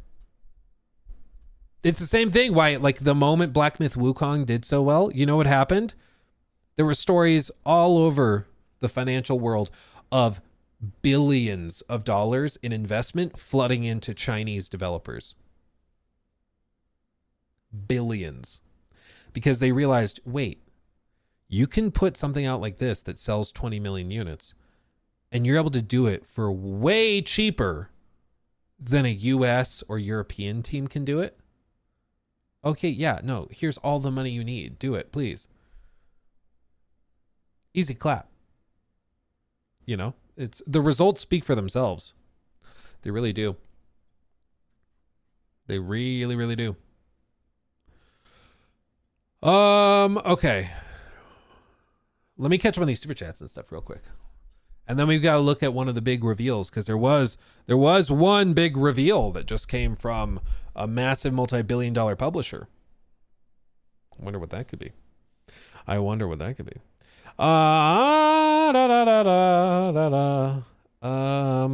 did I leave off? I think here. Mincy, thank you for the two. Hey Luke, what do you want for the Xbox show? Oh, in June? I'd like actual gameplay, like unedited gameplay of Doom, or not a Doom, of Gears. And I'd like to see unedited gameplay of Fable. Those two big ones are what I want to see. And if they have extra gameplay of Mafia, I'll be happy if they happen to land that. But yeah, those are the two like first party ones I want to see. Fable, I want to see unedited gameplay. Give me a 10-minute gameplay demo of Fable, and I'll be happy. That's what I want to see.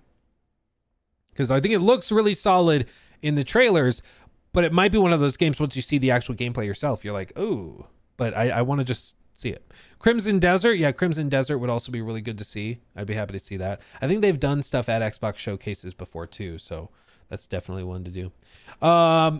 Christopher, thank you for the 5. I had a customer buy nunchucks from where I work. He lives in Compton, California. My thoughts and prayers go to that customer.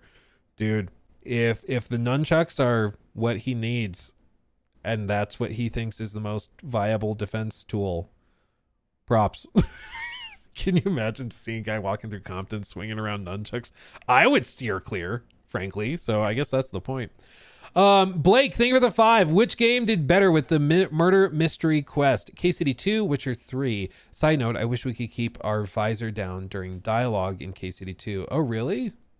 There might be a mod for that. You never know. You never know. I think, which one did it best?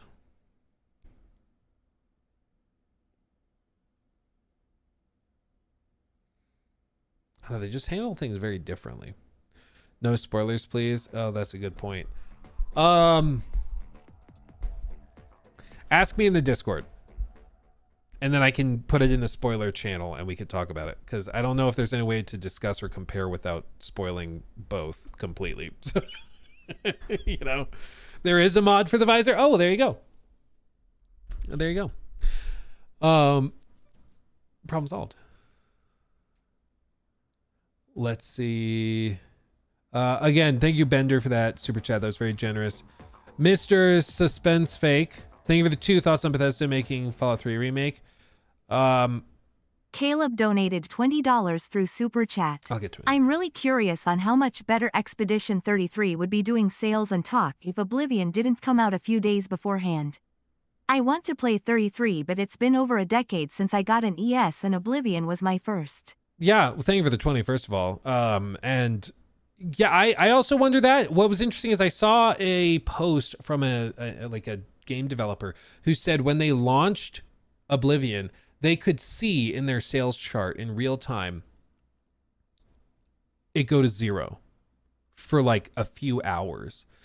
Everybody hopped on, bought Oblivion, stopped playing anything and everything else, and played Oblivion for a while. And then he saw like a few more sales trickle in and it got back to normal. But it had like a quantifiable effect through the entirety of Steam when it dropped. It was that big. So I think it definitely had an impact.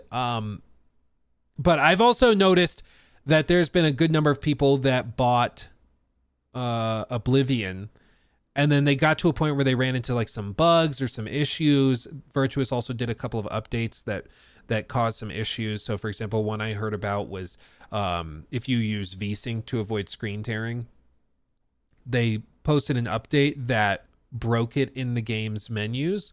So you could turn on VSync, but it wouldn't turn on VSync. You had to go into the NVIDIA control panel and then manually override it. Weird stuff like that.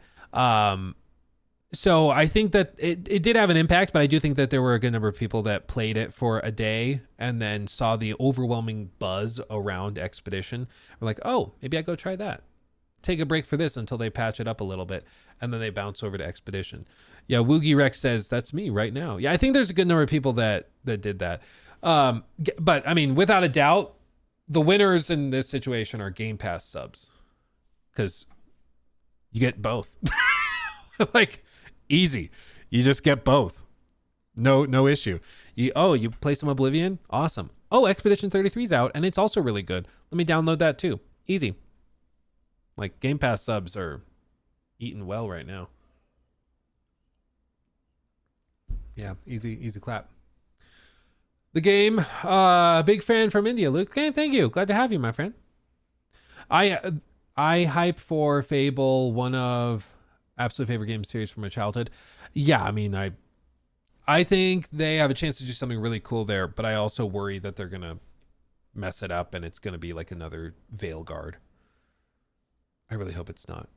So many of those games, it's just the writing is really what it comes down to.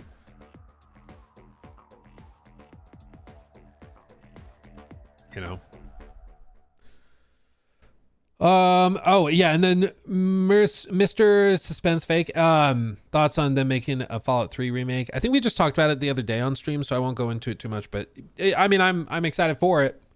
I don't know when they plan to launch it. I think a New Vegas remaster remake would make way more sense right now, especially with the show going into season 2 and exploring New Vegas. So I don't really know why they went to Fallout 3, other than it's just Bethesda being Bethesda and wanting their baby to get all the credit and spotlight. But yeah, I'm sure when that comes out, it'll be very interesting to see. But I think it will remind a lot of people why they like New Vegas more. Because you go back to Fallout 3, parts of it are fantastic. There's some things I love. The city run by kids is really interesting and clever. Megaton, like there's a lot of very iconic things in Fallout 3. But I think New Vegas will also deserves a remaster, remake a lot, you know. It really does. Gunnar Dan, thank you for the 5. You don't need to be the first to make a new trend. Let some small team find the big next thing and then make a better version, and don't take 8 years. I think that's the problem though, is in order to make something with all the features people expect nowadays, you have to spend so long and so much money on it that it's prohibitively expensive. Because you see even something like Marathon, even if Marathon was coming from a smaller team, from like an indie dev with 50 devs on it, I think people still would be like, it's pretty anemic. I don't know if I'm paying $40 for this or $50 for this. I think it just, you get to a certain point where in order to compete with Tarkov, with Hunt or whatever, you have to have a massive, massive budget. And, you know, you could say, well, I'm talking about a totally new thing, a totally fresh idea. And I agree, like, it's, if you can come up with something totally fresh and totally wild, that's awesome. Kind of like Helldivers was, and I would encourage them to keep exploring those ideas and those concepts. But I think Helldivers, the message of Helldivers pretty clearly was just that you don't really get to choose what the gaming public is going to connect with. They connected with Helldivers for 1,000 reasons, but I don't think it was because it was a premium product that cost 40 and they thought that that signaled quality. I don't think it's because it was on PlayStation necessarily. Like, I think it was just because it was a game that scratched an itch a lot of people didn't realize they had. Same with Pal World. But now you're seeing a lot of companies, especially like PlayStation, just pointing back to Helldivers and being like, well, we got away with it there. We got this back there. So we're going to try it again. And it just doesn't follow, you know. But yeah. You better believe they're keeping a close eye on those smaller projects that are popping off. A lot of companies are looking at Expedition 33 right now and going, how did they do that? And how do we do the same thing? A lot of them are. Square Enix, I'm sure, is sweating bullets right now. Todd Howard, Chess Club Fart. What a name. Shout out to the Chess Club. Hell yeah, you're the best, Luke. Have a great day, everyone. You have a great day, too. Go play some chess. Glad to have you. Caleb donated $10 through Super Chat. Thank you, Caleb. The writing, quests, mechanics are all better in NV, but I just can't get into it. A post-apocalyptic desert looks like a normal desert. Seeing DC in ruins is something NV is missing. I could see that. I think for me, going to the Strip and seeing like the Vegas Strip overhauled into this post-apocalyptic world, and yet still somehow offering a bit of respite for travelers, I think that's what scratches that itch for me. It makes it feel Fallout-ish. But I see what you mean. Like, New Vegas is much broader and more empty maybe than Fallout. Fallout 3 is much denser, I feel. I don't know how the maps compare in size, but just in open world design, it's definitely more open-ended and much broader. But yeah, mods could also freshen it up a little for you. But who knows? Maybe we'll get a remaster or remake relatively soon. You never know. Bubba, thank you for the 5. Have you seen any of the latest Outer Worlds 2 stuff from IGN? Also, Ubisoft's bad rep is just Dark Cloud on any projects they do. I feel bad for the devs. Yeah, well, and it's also not just like the older stuff they've done. Like, for example, this. Yeah. Melissa posted this to our Discord. I didn't realize this. Ubisoft is back at it with an NFT deck building card game. I didn't realize this. They posted this 7 days ago. Can y'all please read the room? Ubisoft, this is not what Might and Magic fans want. Do your homework. Go play MM6 through 8. Let's revisit the IP after that. Do you guys not have phones? This is a blockchain NFT collectible card game. Immunity Pty Limited. The developers are an Australian cryptocurrency company which focus on blockchain games and NFTs. Well done, Ubisoft. This game is already dead on arrival. It is 2025, the year of our Lord, Todd Howard, and they are still pumping out NFT games. Like what?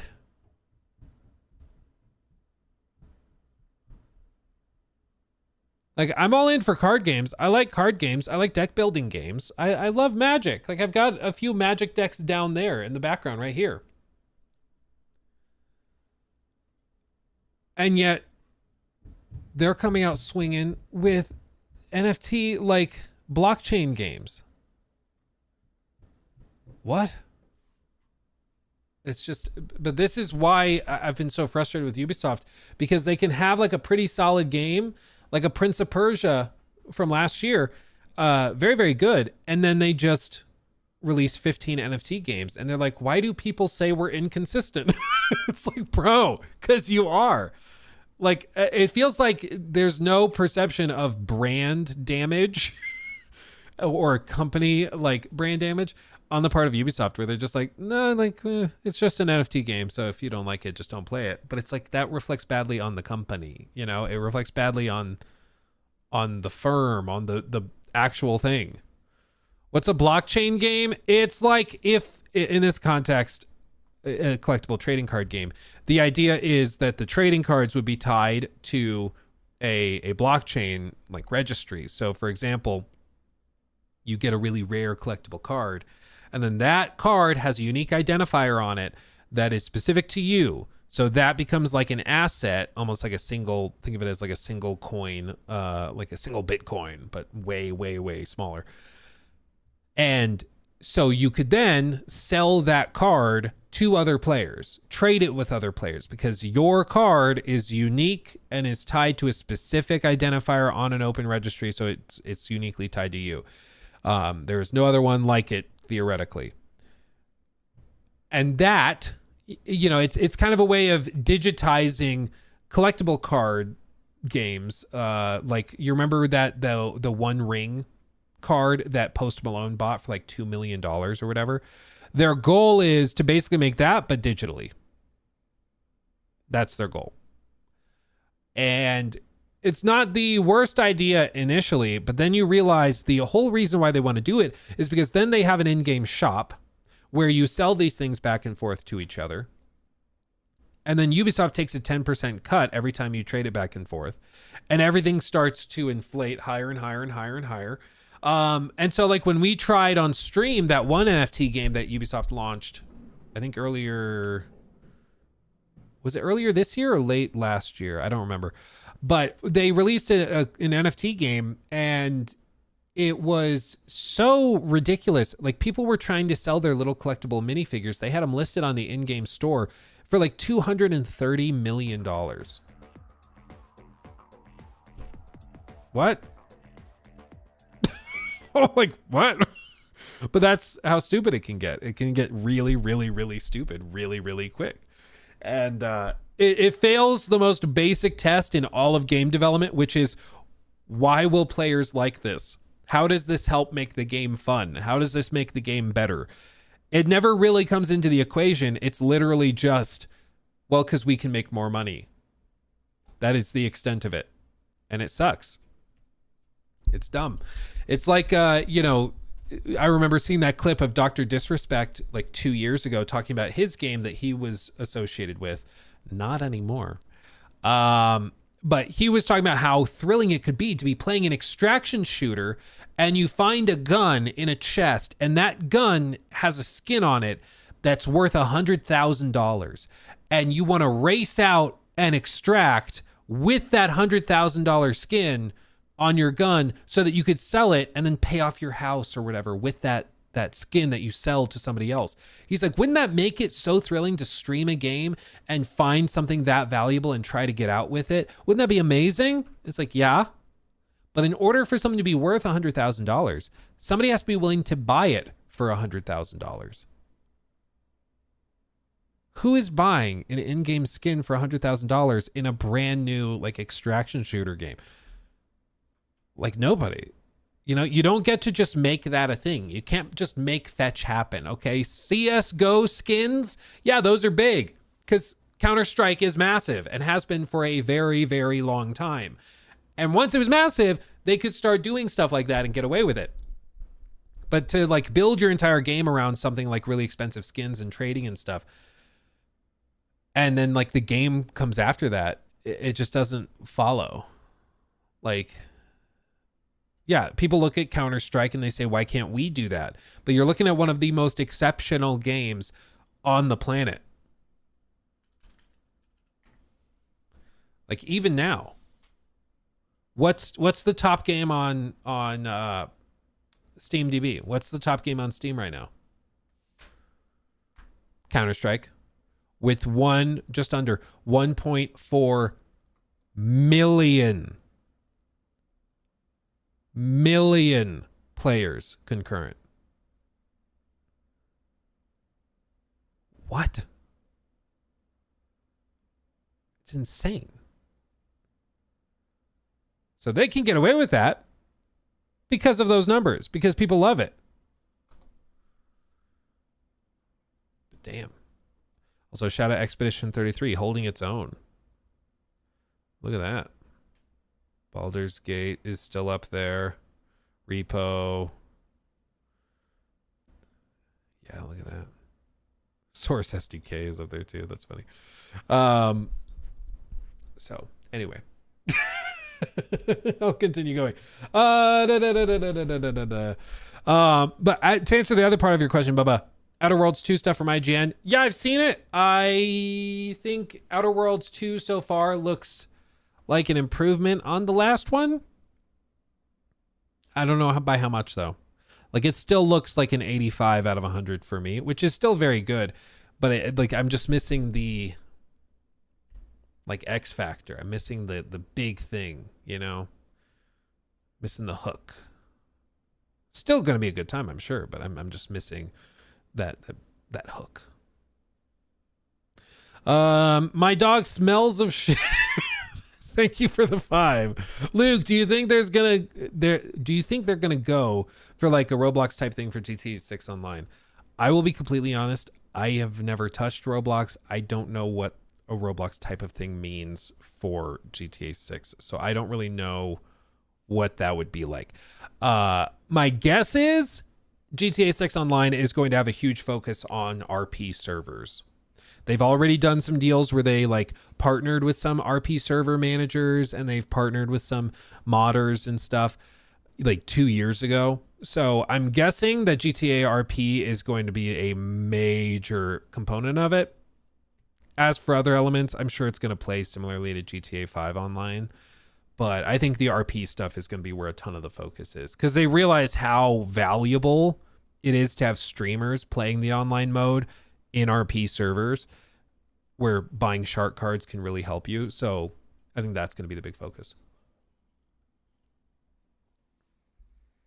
RP roleplay. It's those servers that like you see the clips of somebody pretending to be a police officer in GTA and they like pull over another player. Like there's servers where you can get a job and where you can basically live a little life in the server. It's kind of cool. But that's basically what it is. And that they're going to be doubling down on that a lot, I think. I think that's the focus. Luke only does RP in real life. You're goddamn right. Damn right. Hell yeah. Hell yeah. Again, Caleb, thank you for that 20. That was very generous. Zachary, thank you for that 5. Hey man, been watching for a while and always loved the content. Wanted to see if you had any tips for me, being that I'm going to be a dad coming in December. Oh, congratulations, Zachary. Tips? The one I always give is do a lot of back stretches and lower back exercises before the baby comes. You wouldn't think it, but if you are like me and you work like a desk job, and you're not like bending over to pick things up, working in construction or something a lot, you will blow out your back the first few weeks that you have kids. It's going to happen. So definitely do a lot of lower back exercises, stretches, deadlifts, that type of thing in the weeks and months leading up to the baby coming. Deadlifts or those things where you hook your legs in the thing and then you hold the plate on your chest and you extend like that. That's really good. And then just look up lower back stretches. Look up a video on YouTube or something and just do those, you know, every day for the week or two leading up to the baby coming. Because I was blown away once we had Lachlan at just like you're bending over into the crib, you're lifting the baby back out, you're bending over to like buckle the car seat in, you're grabbing the diaper bag, bending into awkward angles to get it out of the car. Just things that you never really had to do before, just going through your regular everyday life. And also like getting down onto the floor if you're doing diaper changes, like on the floor on the little changing mat and things like that. So lower back stretches and exercises, heavily recommend. It will make your life so much easier. Okay, so much easier. Yeah, deadlift minimum 500 pounds. Lightweight, baby. Ain't nothing but a peanut. You guys know what I'm talking about, right?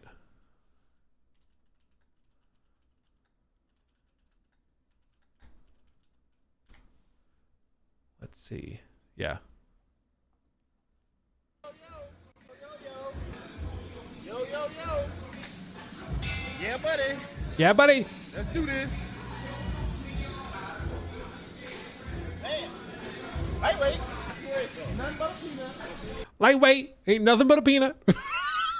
Ain't nothing but a peanut. Yeah, buddy. Ronnie Coleman videos always just put a smile on my face. Ain't nothing but a peanut. Lightweight. I think he's actually where I got that "ooh baby" thing from. Saw a video of him going "ooh baby" when he was lifting a weight or something, and so I started saying it with my friends when we were at the gym, and then it's just seeped into my vocabulary. "Oh baby." Can't walk anymore. Yeah, he's had something crazy like 9 surgeries on his back. It's madness. It's madness. Yeah, shocker, lifting and doing like, I forget what it is. He did like 600-pound squats or 800-pound squats or something stupid like that. And he did them for like 8 reps. It was just insane. Like, absolutely insane. And his technique was like a little sloppy here and there, but he was just a behemoth. And like old school Ronnie Coleman, you saw the amount of muscle on his body. You really can't fit much more muscle on a human frame compared to what he had in his prime. Like in his prime, he was bigger than like you could imagine. Like you can't really find anywhere else to put muscle on that frame. Like what? There's just nowhere else to put it. It's just, he was huge, dude. Huge. So now he's like, you know, his body's broken down. He's also way older, but I mean, you can see difference. Be careful doing that stuff, guys. Be careful. Yeah, 100 Ronnie Coleman versus 1 gorilla. I think you need to do 100 gorillas versus 1 Ronnie Coleman. Yeah. There are many guys bigger than Ronnie nowadays. Well, bigger in terms of just sheer like meat. I think the conditioning's fallen off a cliff though, personally. Like the 90s really were the heyday. Now they just pump themselves so full of insulin and HGH and everything that like they all have bubble gut. They can't do vacuum poses. They can't do anything. It's really, really too bad. Sports kind of been spoiled like that. There's some that are still very good, but like you ever want to watch a funny video, look up the compilations of Arnold Schwarzenegger that like when he's on stage with bodybuilders, modern bodybuilders, and he like kind of trolls them. He's like, show us the vacuum, because they can't do the vacuum because they're so bloated. And it's like, wow, stunning. And he just very dry humor in front of the entire audience will basically call them chubby, and it's very, very funny. Yeah. Arnold does not like modern bodybuilding at all. He's not a fan. He thinks it's kind of stupid. Okay. You should help these streamers with the Destiny 2 chess ARG. Oh, really? Yeah, I saw a couple posts about it. I do love me some chess. We do a little bit of trolling. Yeah, as everybody should. I don't know. I asked people in the Discord if anybody like was into chess and would do like a chess stream if we did like a chess tournament and then like the winner of the tournament gets a prize or something. And there were a lot of people who are like, I know how to play. I'd be interested in trying it, but there weren't a lot of like chess players. If any of you guys play chess and you're in the chat, like get in the Discord so that we can do it. Jimothy was one of the people that said, yes, I want to do it. So, but I think it was 16 people is what we need for like the actual mini tournament. Something like that. I would play chess with you. Yeah, see, that's what we need. I don't know if we'd have to do like smaller time controls. We'd have to do like 3 minutes or something, just do blitz. I'm a 400 elo. Well, that's also part of it is like, I want to get a good spread of strengths. So it's not just like, you know, a blowout or something, but we'll see. Anyway. New segment.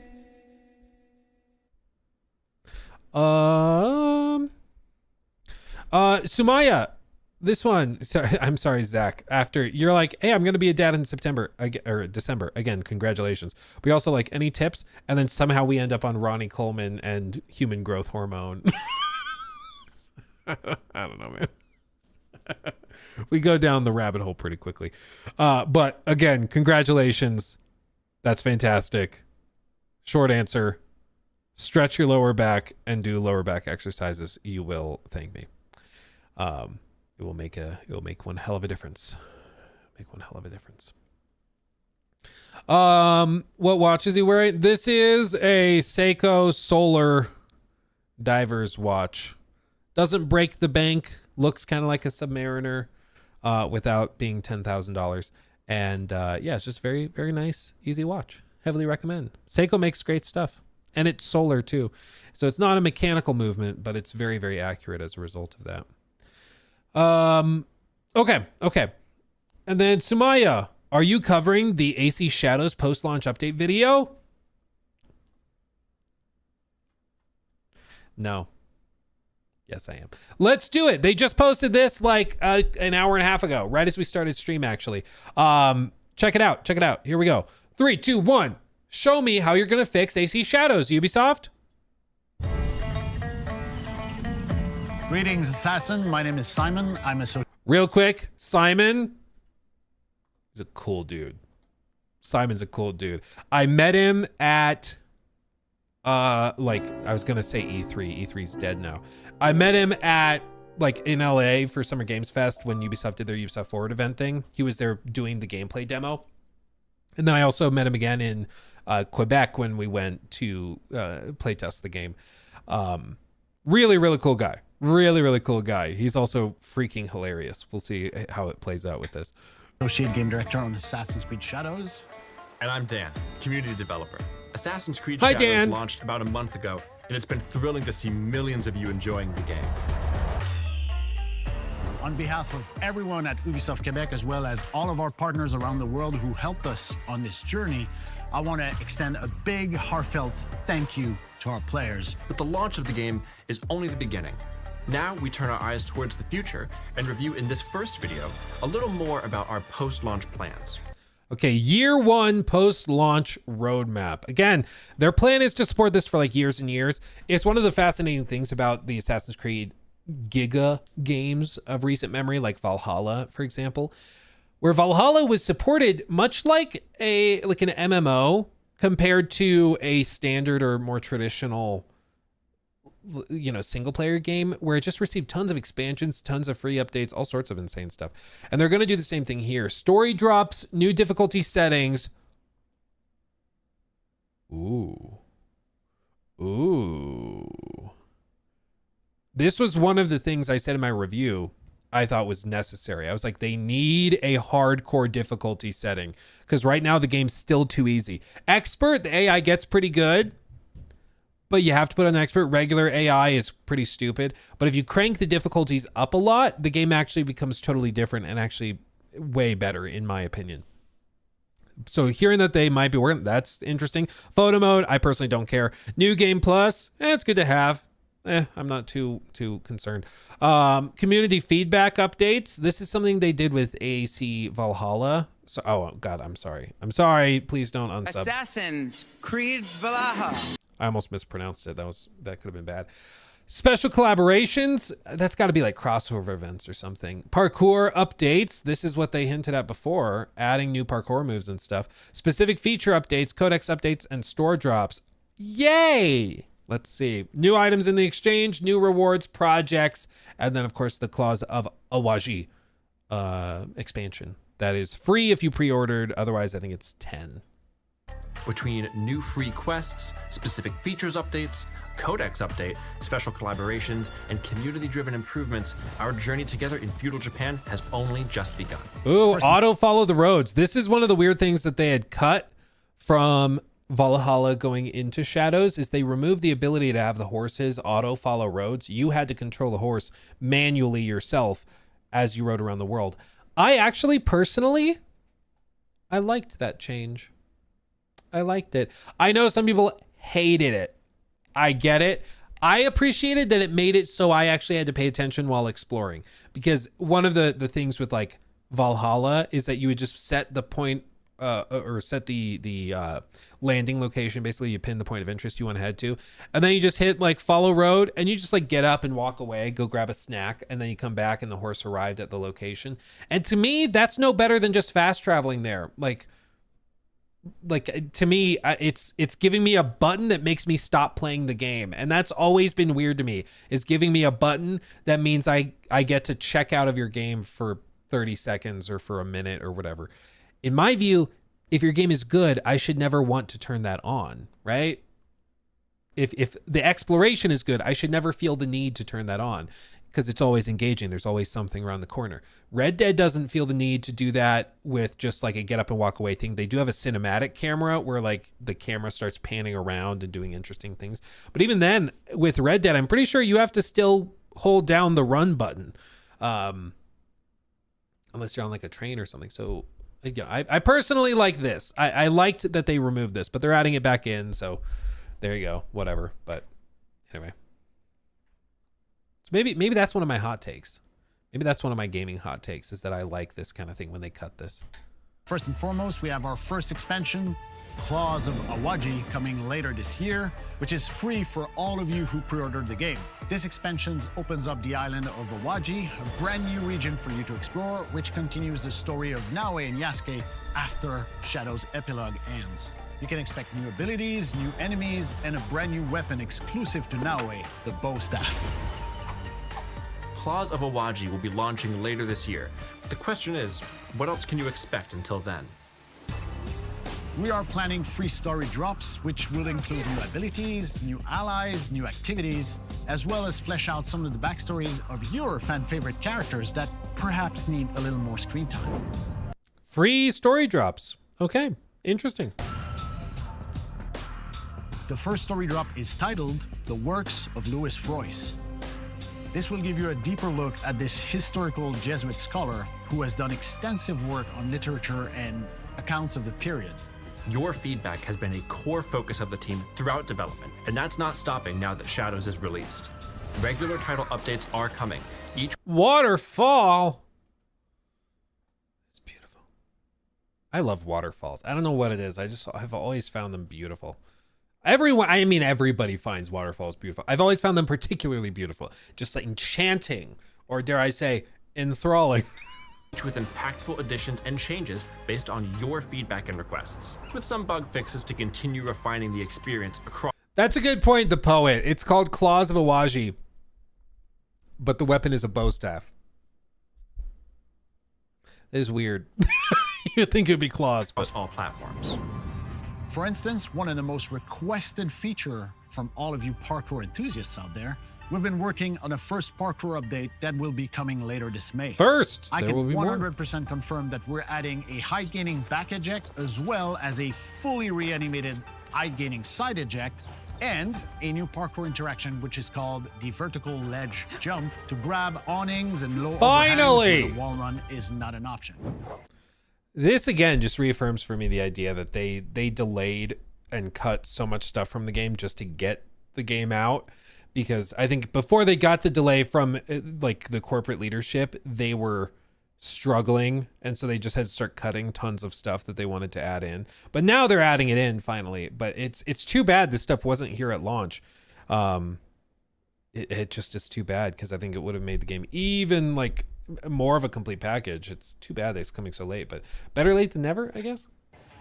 Especially as free updates. Also in May, we'll be expanding the photo mode with new filters and features, new character poses and facial expressions, and a new way to add ambient music to give you more options when it comes to capturing the beauty of feudal Japan.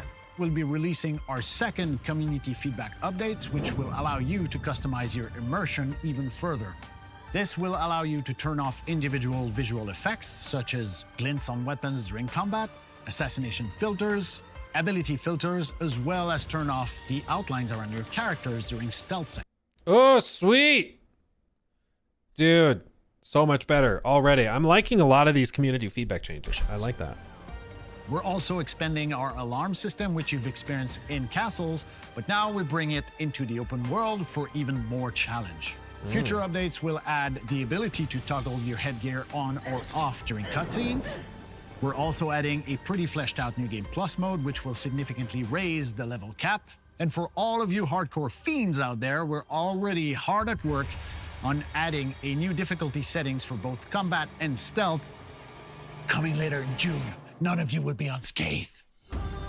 I mean, one of the biggest pieces of feedback I gave, like at the preview thing we did, and then in the final release version of the game in my review, I said a higher hardcore difficulty mode would be so welcome, because stealth stuff, like one of the reasons why people play so methodically in like a Hitman game, right, is because if you don't stealth properly, you lose.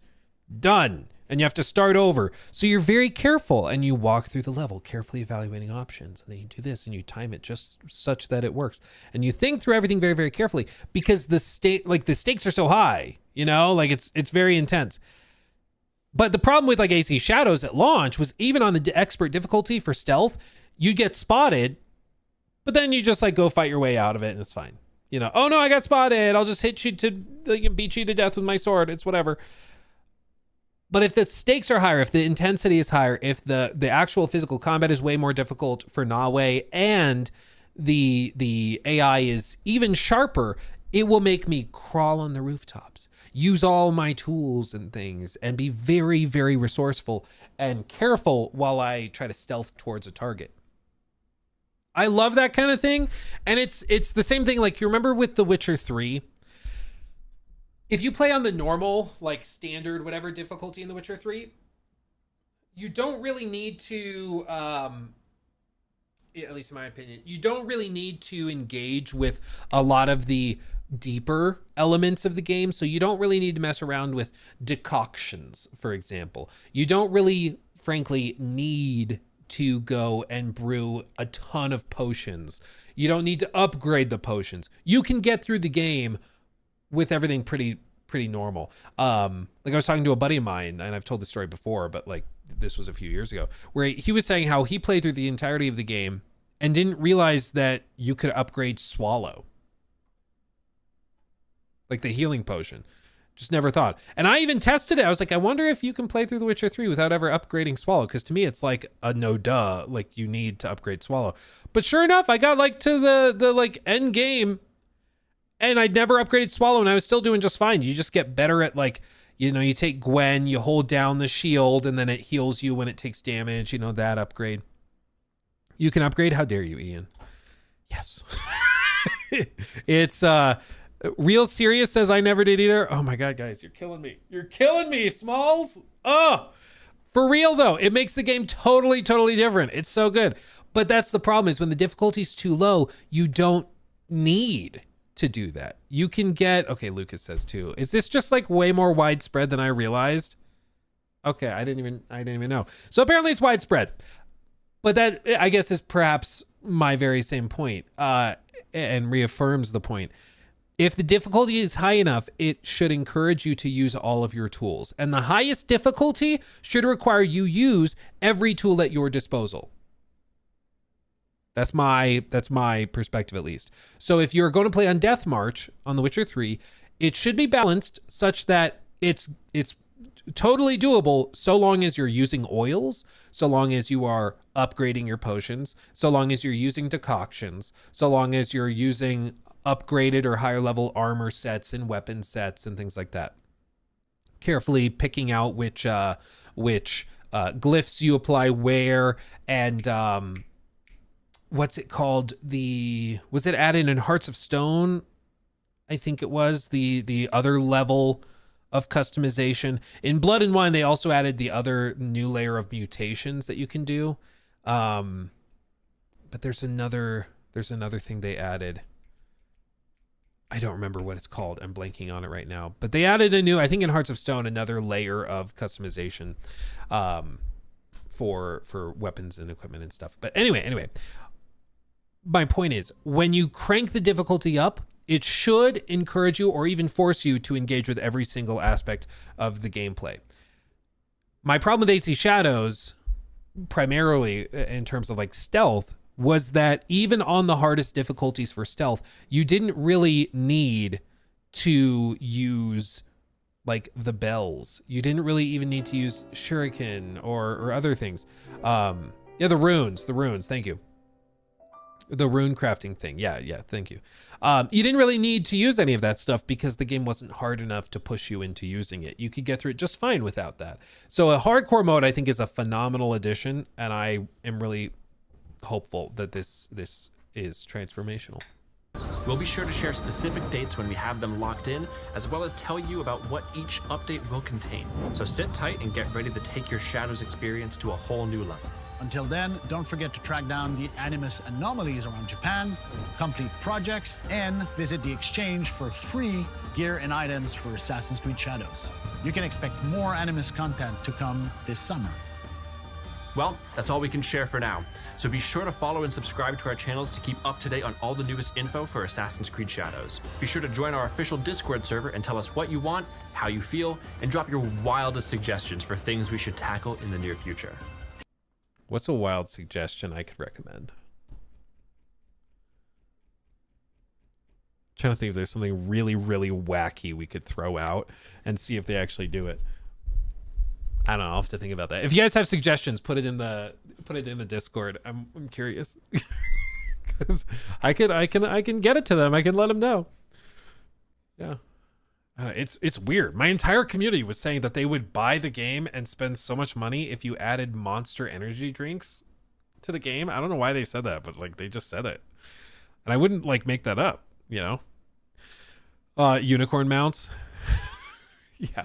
Well, actually, there are. All through AC Shadows, there's these weird, like, what look like stone monsters.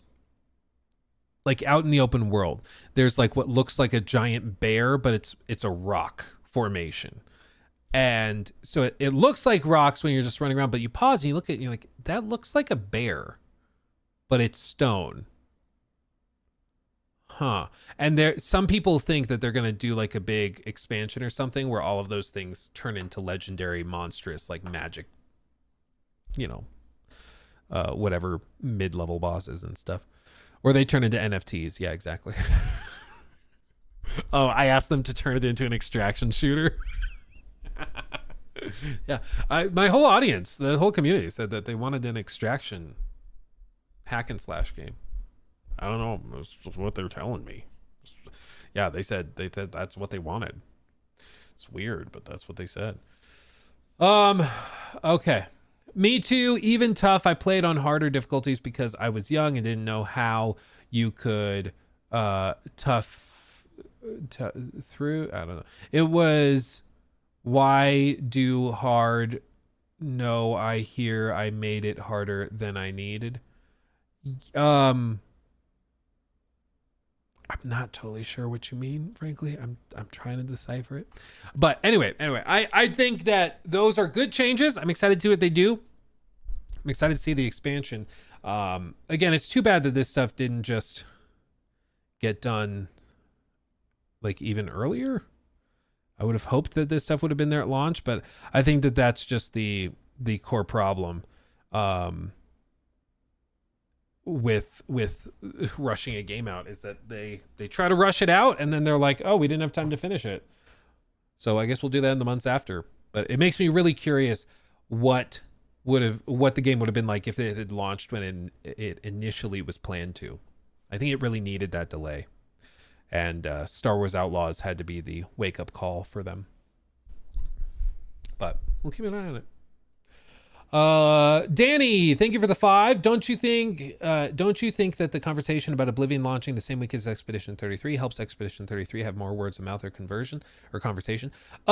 Maybe, but I think the biggest thing is that people are not made of money. And so if they spend $50 or whatever Oblivion is, if they spent that on Oblivion, they now might not have $50 to spend on Expedition 33. Game Pass does eliminate that concern, but if you're buying games on Steam or if you're looking at the game on PlayStation or whatever, that's a consideration. So that's, I think, the primary concern. And then also just a matter of time. Like, Oblivion's a big game. It's a big ass game, as is Expedition 33. And so a lot of people are going to buy, Oblivion and then start playing and be like, yeah, I want to get to Expedition, but after Oblivion. So give it a month or two. And they might eventually get to it, but a lot of people will forget or move on or something else will come out. So, yeah, it's just, I think that's the bigger concern. Caleb, thank you for the 10 again. That was about the New Vegas one. I'm almost caught up, guys. Tad, thank you for that 5. Hey, bro, I appreciate what you do. Can you give me an update on the first couple of first-person games like Jurassic Park Survival or Cyberpunk 2077 Orion? Cyberpunk is still a ways out, as is Jurassic Park. I don't really have any updates on them. I know they're working on both. I don't really know what they're going to play out like. Maybe we'll see Jurassic Park Survival at Summer Games Fest. I don't know. But it's possible. It's possible. Cyberpunk Orion, though, I think is probably 2029, 2030. I think it's still a ways off. A good ways off. And then Limits, thank you for the gifted membership. Just gifted it to Chris Trotter. Just became a member because of that gift. Thank you. I started playing Expedition 33 on Game Pass, played for 2 hours, then bought it on Steam. Hell yeah. Hell yeah. A lot of people do use Game Pass kind of as a demo tool, which is interesting. It's interesting. Let's see. Pano, thank you for the 2. How much can you deadlift in your favorite RP server? Like 600. It's lightweight. Ain't nothing but a peanut. X-Ray Doc, thank you for becoming a member as well. FPS Nugget, thank you also for becoming a member. And again, Limits, thank you for the gifted membership as well.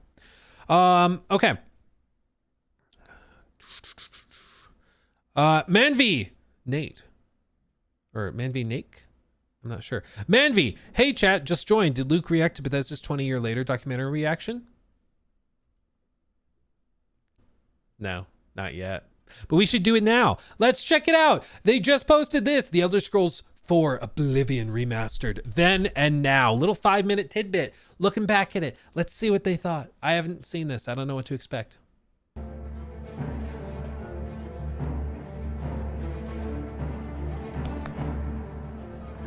How awesome is it to see this group together?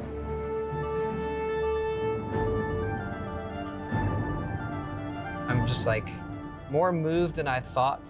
It's been a long road, everybody. This is gonna be. Oh wait, that's Pete. Thought it's been a long. He's back. He's retired now. He's like fully retired now. The visor, still got the visor.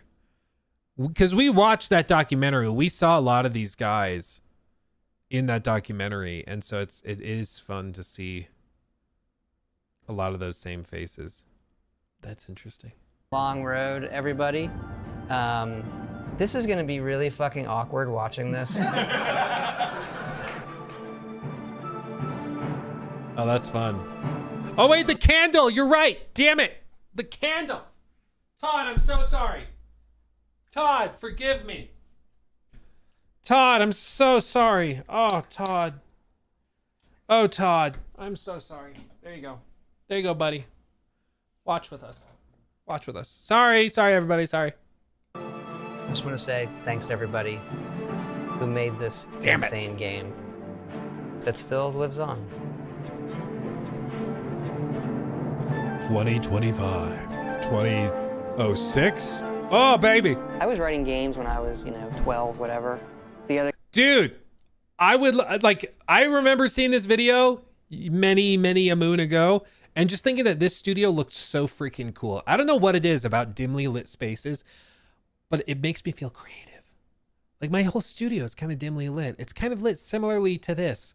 Probably because this deep down in my bones is like what I love. I love it when it's just kind of moody and dark. This is where dreams are made. Also, can you imagine how much this TV would have been back in 2006? My God, that had to be like a $30,000 TV back then. Gee whiz. The kids in the block would say, I'm going to play quarterback for the Cowboys. And I'd be like, I'm going to make video games and everyone's going to play them. Like, you dork. Go back to the chess club. Who's laughing now? Who's laughing now? Yes, I was in the chess club. Shout out to the chess club. Damn right.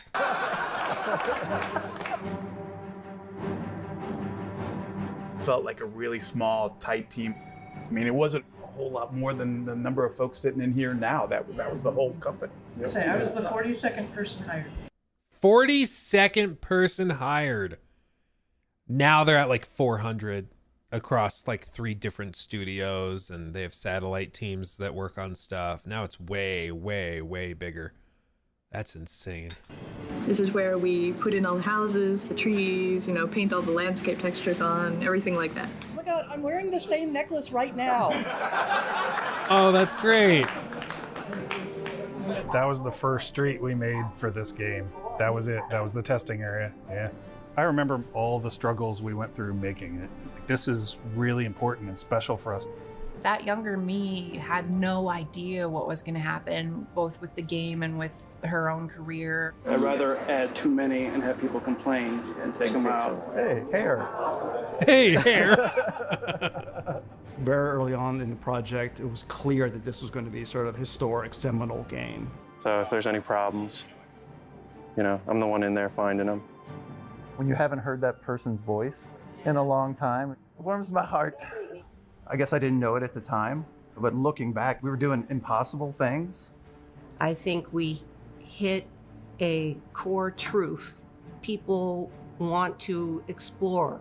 I like thinking about the 4 legs. People are not my forte, really.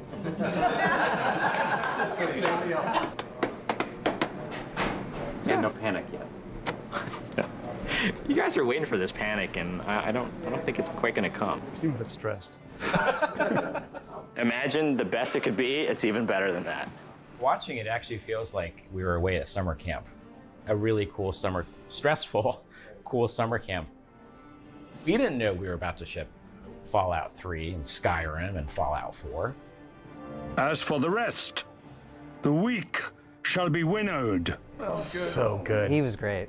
The mighty shall tremble at my feet and pray for pardon. You tell me if I'm overdoing it, won't you? Yeah. Kneel before Todd. This incredible game is called Elder Scrolls 4 Oblivion. This was the first time we ever had that kind of spotlight. Nobody ever put us on the stage before. We look back at what people really liked about role-playing in the first place. That's a quality mic. Look at that. It was the 2.0 version of the studio. It is the start of this group of people working together, making this great game. It was impossibly hard to do what we wanted to do. The reward you feel emotionally when you do something really, really hard with a group of people, you hold on to it 20 years later, and we'll be holding on to it for 20 more. But it's got good epic fantasy demon stuff at the end, which I think the kids like.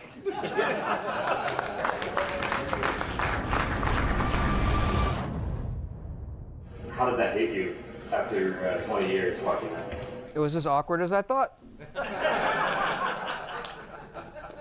In so many ways, like when I see it, look in the room, it feels the same.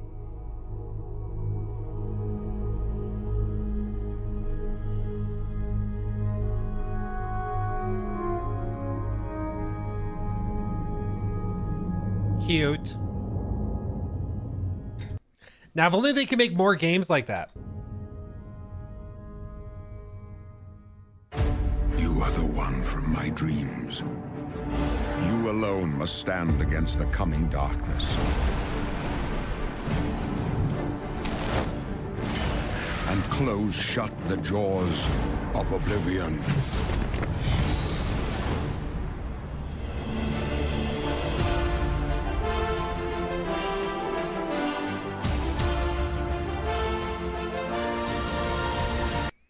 There you go. Todd. Oh, Todd. Praise be to Todd. May his details shine upon you. May Todd be with you. Everyone out there watching.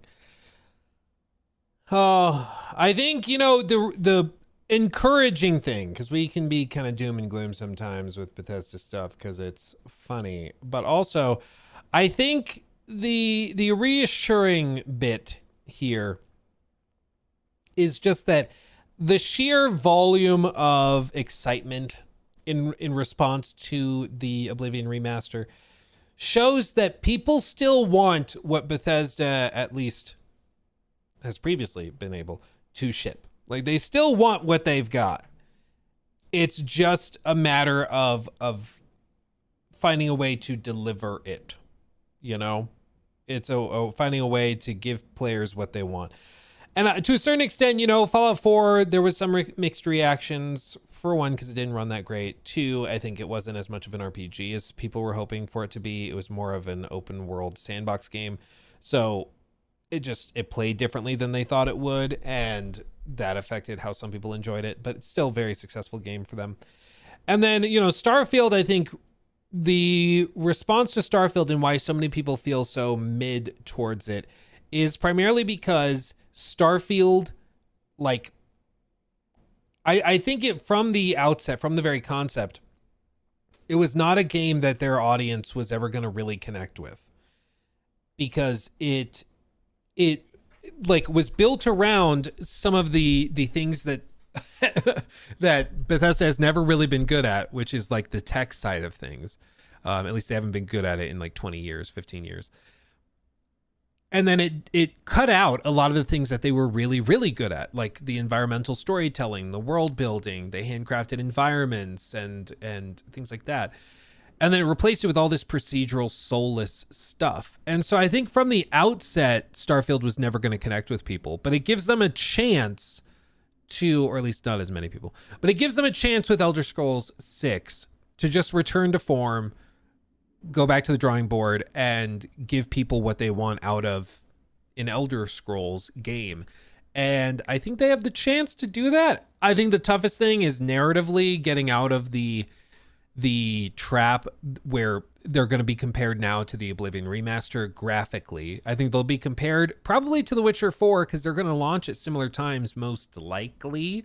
It's possible Elder Scrolls 6 launches before Witcher 4, but they might launch within like 6 months of each other. It's possible. And if that's the case, then there's going to be lots of comparisons. And you know what they say, comparison is the thief of joy. And I think that that's true in many different contexts.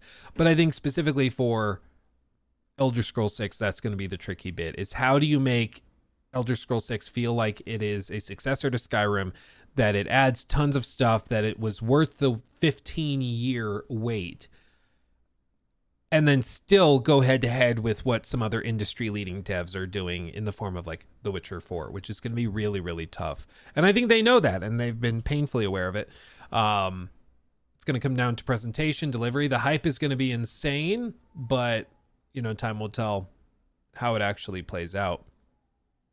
You know, wish them the best of luck. We all hope that it's good. We all hope that they pull it off. It's just going to be gonna be tough. CDPR has a lot to prove too. Yeah, I think they have. They always have a lot of stuff to prove, but they also, I think, after Phantom Liberty, they lowered the pressure a lot. I think Phantom Liberty was initially like, because Cyberpunk was such a mess, they really, really needed to nail that, and I think they did, and that I think reassured people a lot. But it's no doubt the stakes are high for both companies. I mean, both these games represent hundreds of millions of dollars of investment. I mean, it's a huge, huge thing. So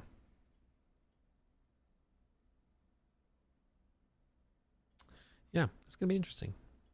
Can't wait. I cannot wait. There's gonna be so much tea, no matter what, you know? So much tea.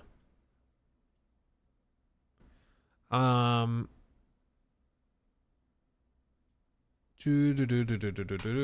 was checking to see if we have anything there. Oh yeah, somebody found this in the game. I saw this was posted. Who posted this? Seth on the Discord posted this. In Expedition 33, you can actually find a painting, and it's of the developers. And there's the dog. That's number 33. Isn't that cute? Isn't that cute? So you can actually find a little painting of the whole dev team. It's really cute. It's really adorable. Did I touch on the Borderlands thing in GTA 6? Yeah, I mean, I don't think that the delay has anything at all to do with GTA 6. I don't think it has anything to do with GTA 6. They're owned by the same parent company. Like, they knew when they were coming out. You know, like there's no surprises here. Like, they knew when it was coming out from the outset. But let's touch on this. This is interesting. New mini segment. Poppity boppity bop bop bop. Dark Repulsor, thank you for that highlighted message. Hey, just wanted to drop in and say have a great day. Keep doing your best and love your setup. Stay hydrated. You too, chat. Absolutely. Hells yeah. That's why we have coffee. Okay, you ready for this? New segment. Digital Foundry, the boys. Those jolly old Brits, and I think one or two of them are German. I don't really know. They did a podcast. They do a podcast called DF Direct Weekly, where they talk about a bunch of stuff, but they take some viewer questions as well. And one of the questions that was asked to them with, imploring them based on their knowledge of tech was whether or not the Elder Scrolls 6 will use the Unreal Engine for rendering. And this is actually a major question right now because the Oblivion remake, remaster, whatever, uses, the way it was described is it uses Unreal Engine basically as the skin, and Creation Engine is still the bones and the flesh of the game. It's still a Creation Engine game, but the visuals and the presentation is handled through Unreal, which is a really cool hybrid thing, which I didn't even know was technically possible, but it apparently is. It's some sort of coding magic, I guess, that they figured out managing and running. And so the big question is, are they going to do the same thing with Elder Scrolls 6? Are they going to use Unreal to handle the graphical presentation to elevate what that game could look like, but then still run everything through the Creation Engine so they don't have to rewrite all of the like animation logic and tools, the questing stuff. Like, they don't have to redo any of that stuff. It's an interesting question. I think the most immediate red flag is that it almost certainly would cause major problems when it comes to modding. And a lot of the stuff they built for like the Creation Club and the paid mods and stuff starts to break down, and that's a huge component of their games and the profitability of those games. So it's a major question there, but I do think it's still a valid question, and it might still be worth it for them to investigate it that way. So let's see what they say when it comes to the use of Creation Engine and Unreal. Let's check it out. releases. I'm wondering if they're looking for a way to focus this. Let me go back a little. Okay. Here. Let's move on. This question is from Scud. Hey chaps, on the topic of the Oblivion remaster, do you think this is partly a testbed for future Bethesda games? Not just for masters, but mainline new releases. I'm wondering if they're looking for a way to focus their internal creation engine development on improving AI physics, etc. Maybe even finding a way to more effectively stream their worlds and eliminate or minimize loading screens. If they can trust the latest version of Unreal to push new features on the graphics front, then maybe that frees them up to focus creation engine development time on what makes their games unique without investing massive amounts of time developing their own nanite equivalent, for example. Curious what you think, and hope you guys have a good one. At the outset, before they answer much more intelligently than me, I will say I've spoken to some like modders who were trying to make mods for Starfield, and I asked them what the primary problem was within the creation engine that held Starfield back, and they described it as a problem with floats and basically how the game calculates locations and the physics for the world. Every time you load into a map, again, I explained this recently, but I'll explain it here again as best I can. Again, this is not my forte, but I'll do my best. Basically, when you load into a map, if we say this canvas is the map, it sets a 0 point with coordinates, right? It has the coordinates for that location. As you get out further and further away from this, the game has to figure out where you are, and it has to figure out how that relates to the origin point. And then all of the physics and sim and everything else in the game for that scene, for that canvas, is calculated based on that. The further away from this 0 point you get, the less accurate the location becomes, just based on how it's been programmed. And it's a similar issue as when Minecraft had the far lands. So let me see, far lands, the farlands, this.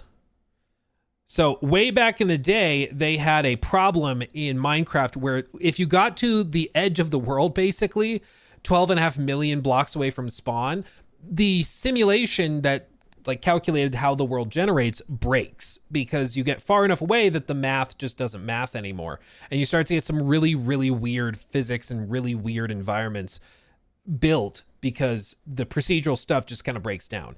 And in a, very broad strokes, this is the same thing that kind of happens in the creation engine based on how it's been programmed, where the further away from that 0 point you get, things just stop working, which is part of the reason why Bethesda, for Starfield specifically, had to break things down into little fish bowls for you to explore instead of just giving you the entire thing to explore, which again is just interesting. But they were able to fix it for Minecraft. It just took a ton of coding and tons of overhauling, but it was technically doable. But that's where, the question of like, will using Unreal Engine in this way help Creation Engine magically fix their problems? Not necessarily. You would still have load screens between every building. You would still have load screens whenever you go even into like your own ship, if it has a lot of physics sim objects in there. So it wouldn't fix that stuff. It would literally just change the like graphical presentation, and that's it. But it would still very much be constant load screens, constantly have those interruptions and things. That would still very much be there. So that's one thing I'm guessing they're going to get to, but it's a common point of discussion. It's not like this would just magically fix everything. Come on, play. Well, that's an interesting question, isn't it? Because there have been examples where developers have done exactly that. I guess the first one that springs to mind for me would be Housemarque with Returnal. They took Unreal Engine and they basically, to a certain extent, made it their own. We're expecting to see similar things happening with The Witcher. I guess from my perspective, John, the question is whether this is a good move for Bethesda, because based on what I'm seeing with the Oblivion remaster, I kind of don't think it is. So yeah, that's an interesting question, but fundamentally, the Oblivion remaster is still limited by the bones of the creation engine, right? Everything's still segmented up into different sections. And I think that was the primary limitation with their games at this point. When you look at Starfield, I would say that the rendering really isn't a problem. They did great work in terms of overhauling the rendering side of things. The game looks beautiful. That's not an issue. But in Unreal Engine, using it in conjunction with their underlying technologies they've done in Oblivion also has not solved any of those underlying structure issues, which is why I think that is the area where they need to pour the most research for whatever comes next, is sort of finding ways to create a more seamless world that is not divided up into these little chunks. Although I will say I think Starfield was made worse by the fact that it had so many different disparate planets and areas, so it made it feel a little bit more split up than usual. It was less of an issue, I think, with the prior games where you're centralized within a single location, right? And the loading typically only occurred when moving between interiors and exteriors. But still, I would like to see if they can find a way to unify all that. I think traditionally, maybe the problem has been that the interior structures didn't necessarily match the exterior design. You know what I mean? Like the space itself does not align correctly, and they kind of designed them separately. So designing them all as a singular cohesive whole definitely would introduce some new challenges into it as well.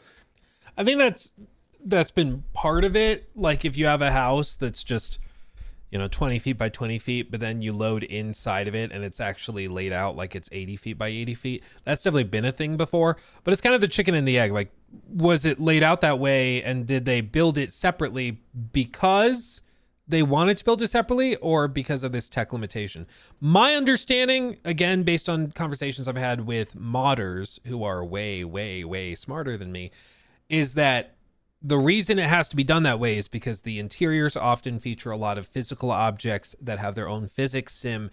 And if you put that just into the open world and you have it seamlessly between the two, the engine can't handle all of the physics sim at the same time because the engine can't cull physics sim objects separately. It's like there's many layers of it. Again, once you get further away from the 0 point, things break down and the math on tracking objects breaks down, so you end up with physics sim on the edge of the map being different and not working properly compared to physics sim at the center of the map. There's all sorts of other things, but it's why if you play like Fallout 4, there's not a whole lot of physics sim objects while you're out exploring compared to interiors where it's just loaded with junk everywhere. They're just different. But yeah, there's many layers of this. I don't think it's a single thing that causes the issue. I think there's many different pieces to it. In addition to managing all of the different objects and the persistence of everything. So I guess I should be clear. Modders are not game developers, and modders made open world things without loading screens. Well, so this guy, like the guys I was speaking to specifically, had been working on a mod to try and make Starfield seamless. I think eventually there was a mod that did it that was done by other people. But it had all sorts of other difficulties. But yeah, basically they were trying to do it, but they ran into these problems, and they explained it to me with the floats and the other kind of mathematical problems with how they track physics-based objects in the world. Roberto, thank you for that. I'm way behind in the stream, but I just got to the chest part. It used to be a 1400 elo. I am in for the tourney. Awesome, Roberto. That would be awesome. I would love to have you. And you're a member of the Discord, or you're a member, so get in the Discord if you're not already, and we can do a little chess tournament. That'd be super fun. Let's continue. The way their games work does definitely create some challenges that I think most other games don't face. And even though the Unreal situation is interesting and how they were able to maintain the creation engine stuff while embracing the Unreal rendering side, it doesn't fundamentally fix the limitations, right? Plus, it's extremely freaking heavy, as we found, compared to Starfield, right? Like it hammers every platform pretty hard. So, yeah. Oliver? I'd concur with John here. I think in Oblivion it gives mixed results, where the graphics seem great to me, at least. I mean, I've only been Oblivion. Wait, there's something so disgusting about using a 5090 with it set to 1080p on DLSS performance, and it's still stuttering that bad. Mixed results, where the graphics seem. Oh, I realized my camera was covering it. They're using a 5090 in this clip on 1080p. I'd concur with John and here. It's dipping that bad. In Oblivion, it gives mixed results, where the graphics seem great to me, at least. I mean, I've only barely played it, but I think it seems quite terrific from everything that I've seen online. But in terms of the performance, it's really questionable. I think the console performance is in a bit of a state, and the PC performance seems very questionable, outside of maybe like abusing frame gen and pushing that out, maybe you can get an okay experience, but in general, it does not seem to operate very well, especially on lower end CPUs. And Starfield is already, like John said, it's already a good looking game. And don't expect this is stasis for the creation engine either. They're going to push that engine further, I'm sure, for Elder Scrolls 6, presuming they do stick with creation engine for the rendering side of things.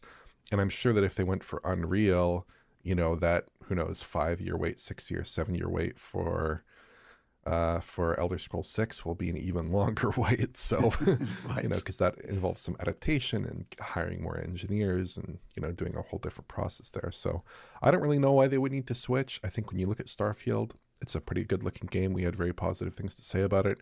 Performance, I mean, it's not amazing in like Aquila or Jemison, New Atlantis, these places, but certainly in general, it's a much better performer than everything that I've seen from the Oblivion remake, and I think that's a positive thing. I will give them credit, and I said this in my review of Starfield back in the day, a year and a half, 2 years ago, whatever it was. Starfield is far and away the best performing Bethesda project they've ever put out. Like it runs way better than Fallout did at launch. Fallout 4, I mean, Fallout 3 did at launch, than Skyrim at launch, certainly than Fallout 76. It runs very well. They definitely made it the most polished game they had ever put out. It's not saying a whole lot, frankly, but still, I think they deserve that credit. I think graphically, Starfield's not... I wouldn't say it's bad, but I also wouldn't say it's like graphically impressive. I'd say it's like decent to me. And that's mainly in comparison to other open world, like other AAA, industry leading open world adventure games. Even you compare it to something like Cyberpunk 2077, which came out 3 years prior, granted 3 years prior broken, but even if you compare it to the 1 year anniversary version that had been fixed up a lot, or the 2 year anniversary, the 1.4 edition or whatever, I still think that Cyberpunk's, animation quality, the graphics quality, the ray tracing stuff they were doing, all of that graphically is way, way more impressive. But then again, like we said earlier, comparison is the thief of joy. So maybe we shouldn't even bother doing that, but still serviceable. Yeah. Serviceable, a good word. I think that's fair. And, I mean, again, I'm seeing no objections to the way that Starfield looks. I think it looks pretty great, actually. Okay. Yeah. Let's move on. This one, wow. Okay, it's from Mackie D. So then they move on to another question. I think the odds of them using this like nested technique for rendering the graphics through Unreal, but running the game through Creation Engine, the odds of that being the case are pretty low. I also think like there will be the comparisons that they would be frustrated by are like the constant load screens, and those are going to happen regardless because it's not going to change even if they render through Unreal and simulate and do all of the game logic stuff through Creation Engine. All of that stuff still would remain. But I do think by its very nature, it will be harder to notice the constant load screen issue, I guess, if they are looking at an Elder Scrolls game. I just think it's different. The reason why it was so painfully obvious with Starfield is because the way they had it set up was you're on X planet in the city and you want to fly to the other planet where your quest objective is. It means if you haven't discovered that planet yet, you have to fast travel to your ship. That's a load screen. Then you fast travel into the cockpit. That's a load screen. And then you select where you're going to fly to. That's a load screen. You go into the orbit of the planet. And then you fast travel down onto the planet's surface. That's a load screen. And then you have to basically load into the actual planet surface from the cockpit. That's another load screen. And then you run to the quest objective, which might be in a cave or something. And then you load into that. So just like going from point A to point B in Fallout 4 or Elder Scrolls 6, maybe you start the quest inside the castle, you load out into the open world, you run to the location, and then you walk into the building. So you effectively had one load screen, run, two load screens.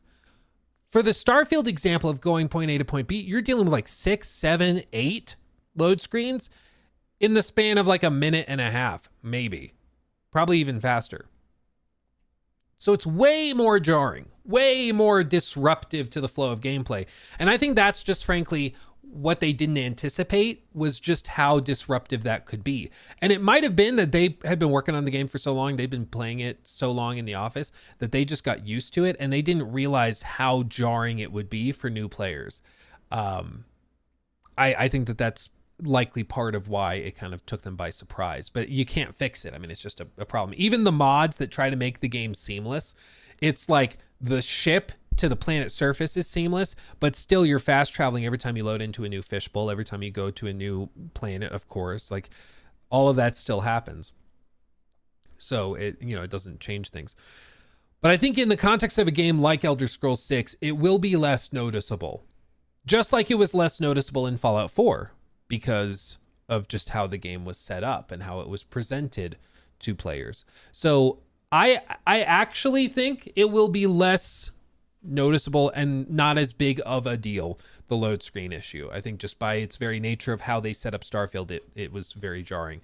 It could still be jarring here if they design the game in some stupid ways. For example, one of the things I think they're going to do with the game being set on the coast, I think the odds are pretty high that they copy and paste over Starfield's like ship mechanic, and they give you the option of having a ship to go along the coast to fast travel to different ports.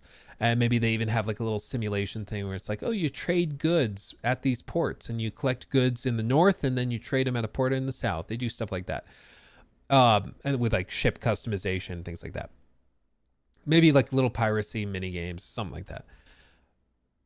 But then I think the odds are pretty high. If they do that, they try to tie that into the core gameplay loop, and they probably encourage you to like use your ship to navigate the world. And if you do that, I could see, oh, you're in the belly of the ship. You have to load into the deck, and then you have to load from the deck to the captain's nest, into the captain's quarters, where you go to the map, you select the fast travel location, and then you see a little scene of the ship sailing into the distance, load screen, and then you appear over here, because I don't think it's going to travel in real time. I highly doubt it. So you're going to then pop out over here, and then you walk back out of the captain's quarters, you load onto the deck, and then you have to select dock the boat, and then you load onto that, and then you're free to explore. I think if they set it up that way, we will make fun of it. Just being honest. Just being honest. We're going to poke fun if that's how it is. Okay. But if they are aware that this is something that's memeable and people will poke fun at because it's just easy pickings, they should set it up differently. You know, I think, frankly, as much as I love the idea of a ship, if you can't do it well, you shouldn't do it at all. And I think if your ship is going to basically just be like a little capsule that looks like a ship, but is actually just a load screen POI, basically, that you just go to load into a different area, don't do it. Cut the ship. Cut the ship. You know, cut that ship out. If you can't do it well, don't do it at all.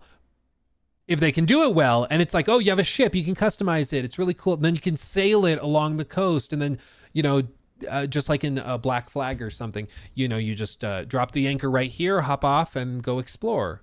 You know, that could be super cool. And then you travel back, you load all of your stash onto your ship, and then you can send it to a different port in a different city, and then you keep exploring and you meet it back in that port. That sounds cool to me. I'm all in for that. That sounds cool. But if it doesn't work like that, I'll be bummed. And I think we'll throw fits if it plays stupid. But maybe they don't even do a ship. Maybe they just fully cut that out. There's rumors and speculation that they're going to be doing basically a castle building thing. Some people have even assumed that that's what this is. It's a little nod to that, where they're going to give you relatively early in the game access to a castle that's old and dilapidated, that's pretty central in the game. Similar to a settlement in like Assassin's Creed Valhalla or Shadows. And they give you the settlement, and then you can build it up using the same fort building systems they had for Fallout 4 and also for Starfield. And they allow you to build up your own little castle and fill it with, you know, your own followers, and they can maybe farm some of the land surrounding it and do things like that to add some sim elements to it, which sounds interesting and cool. And if that's where the focus goes and they cut out the ship stuff, that might be a better option. But all of this to say, I mean, my understanding of the actual limitations of the creation engine and the primary frustration being those constant load screens. The Unreal thing would not magically fix that. It just wouldn't. So I don't think that is a solution. And if it means that they'd have to use that and then the performance is god awful, I'd rather have decent performance like we had with Starfield, but the game just doesn't look quite as good as it possibly could. I'd rather that than it looks a little bit better, but it still has constant load screens and it runs like ass. So I'll take that. But I think the overwhelming odds are that they just stick to Creation Engine 2. They don't get too tricky with it. There will be comparison videos. There will be side-by-side comparisons where look at the Oblivion remaster compared to the version from Bethesda. Look how much worse it is. There's going to be those comparisons, but I don't think there's any real way out of that at this point. It just is what it is. Might not matter, but still. Liquid says they just have to make it moddable and modders will make good textures and graphics for it. And I mean, it's funny to say, but I do think that is something they are very aware of. That modders are a huge component of this. And if they don't have good modders or good modding, what's the word I'm looking for? Compatibility, things go bad. I think they need the mods. So we'll see. We'll see. But I think more than likely they just stick to Creation Engine. Luke, how does CDPR's version of UA versus the one publicly available work? They've been developing it for 3 years. We don't know, Ella Kumar. We don't know. That's the thing is CDPR is using Creation Engine, but it's not super clear how much of their own proprietary stuff is running in that version of Creation Engine versus how much is just vanilla Unreal. Did I say Creation? I meant Unreal. So we don't really know how much of their engine is running within Unreal versus just vanilla Unreal. Yeah, thank God they're not using Creation. But it's possible that it's much more of a Frankenstein's monster than we're aware of right now, and it's got a lot of little bells and whistles and stuff. But you got to remember, back in the day, like Batman Arkham Knight, that was running in Unreal Engine 3 at the time. It was just modded out the ass. Arkham Knight. Yeah, and it still looks freaking phenomenal. This is the Nightmare version from Batman Arkham videos. How appropriate.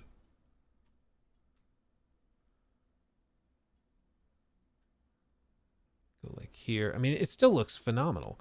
But it's basically because they had a super duper custom version of Unreal running, and so they had all their own little bells and whistles. They had all sorts of special little things they had built just for it. And they might be doing the same thing for like CDPR for The Witcher. Is they just are taking the Unreal Engine and then they're building it into their own kind of unique thing that serves their precise purposes. We just don't know yet, but we'll see. We'll see soon enough, probably next year or the year after. But man, every time I see this game, though, I'm just like, what happened that they made this and then went, yeah, let's do Suicide Squad? What a colossal waste. Golly, dude. What a waste. They could have done anything. They could have done anything at all. And the reporting is that the founders of the studio, Sefton Hill and Jamie Walker, they chose to go live service and try to make a looter shooter. It's just insane. I was always really impressed with the rain on the Cape. Yeah, dude, the whole thing just looked phenomenal. This launched 10 years ago. Just let that settle in. It's a decade old. It's unbelievable. Absolutely unbelievable. Man. Probably the only thing Warner Brothers would greenlight. No, the reporting from Jason Schreier is that the desire to do a live service looter shooter came from internally. The notion, we all just kind of assumed there's no way they would make this and then want to make a live service looter shooter. We all thought that surely that had to be like Warner Brothers forcing them to do that. But no, the reporting was pretty clear that it came from internally. They wanted to do this. Or at least the leaders of the studio wanted to go to Suicide Squad after this. But yeah, what a waste. What a waste of talent. Absolutely pathetic. Which one's the real dad? I don't know. Anyway. Yeah. Batman Arkham Extraction. Don't tempt them. They'll do it. You know they will. Man. Anyway.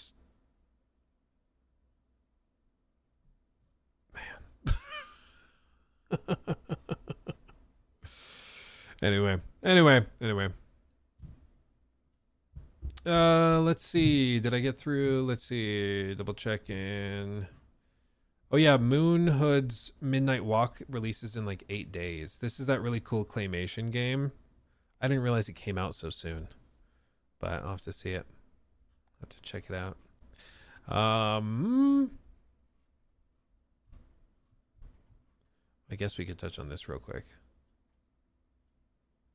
This is funny. Samaya, okay, I downloaded Expedition 33. Any recommended graphical settings? It just depends on what you're running. I mean, frankly, just depends on what you're running. I'd say crank it if you can, but yeah, because it's based on parries, it also will be much better if you're able to get it to at least 60 frames. So yeah, just for the timing's sake. Just for timing's sake. Sturman, thank you for the 5. Hey Luke, is there a gaming memory that still gives you chills to this day? For example, the God of War 2018 reveal would be one of mine. I remember being, so that one was fantastic. I remember the first look at The Last of Us Part 2 with Ellie playing on the guitar. I remember that being just mind blowing, seeing like just how fantastically well animated it was. That one I remember being really, really amazing. I do remember the first time I saw the GTA 5 trailer. That one was crazy. Are there any others that jump out?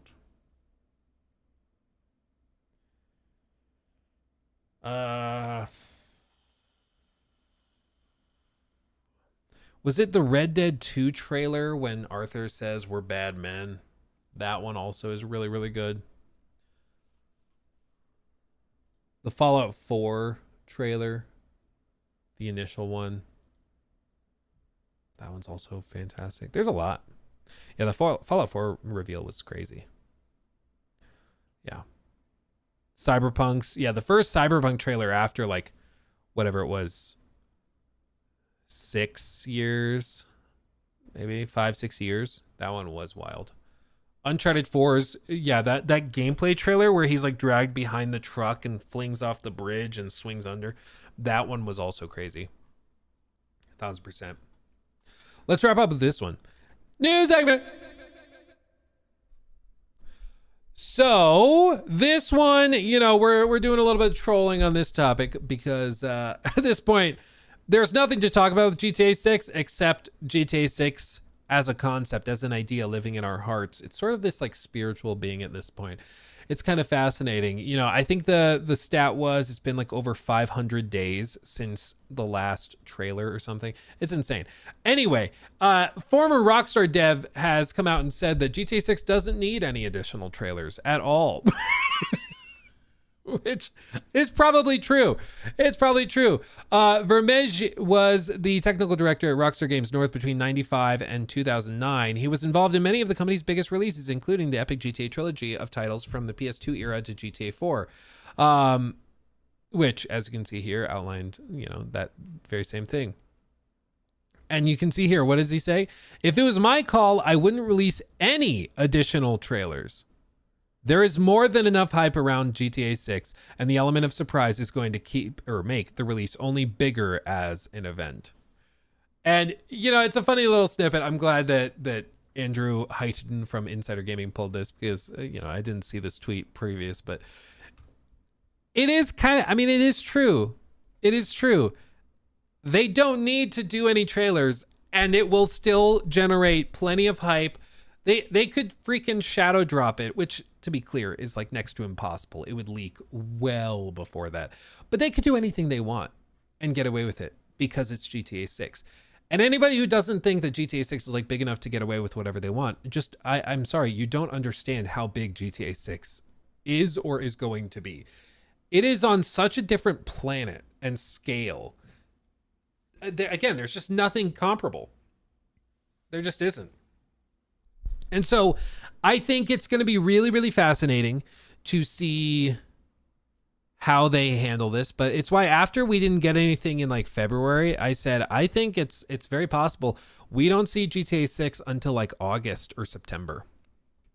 I really think that they don't need to do anything, and it will still be the elephant in the room, the sleeping dragon on the pile of gold. Like it will still be totally fine if they do nothing. And at some point you have to be like, well, then why would you do something? Why would you spend all that money for like TV commercials and for all this stuff if you don't need to? I mean, they realistically could say nothing until early October. Everybody's like, what the hell is happening? You said you're releasing by the end of this year, and we still haven't gotten a second trailer. We don't even know what the deal is. And they could just drop like a single picture that just says GTA 6 next week. Pre-orders open now. And it would be all anybody can talk about. Like, they really don't need to do anything. They don't. I don't think they'll do nothing. I do think that they will take some, you know, do a second trailer again, maybe in August or something. I think that they will start to kind of rev it up. But you have to remember, Take-Two also, it's not just GTA 6. Take-Two is also concerned with the performance of Borderlands. Mafia is also a game under their purview, but I think Mafia, because it's a smaller project for them compared to Borderlands and GTA 6, I think for them, they are banking more on word of mouth to sell that game and hopefully for them good reviews. So I don't think they're going to market the crap out of Mafia. I don't think you'll see a lot of like TV ads, for example, for Mafia, but they want to make sure definitely that they don't smother Borderlands 4 in their GTA 6 marketing. They don't want to overshadow that because they want that to also be $1 billion game. They just want GTA 6 to be a $5 billion game. So, you know, they don't want to step on their own toes. They don't want to trip themselves up.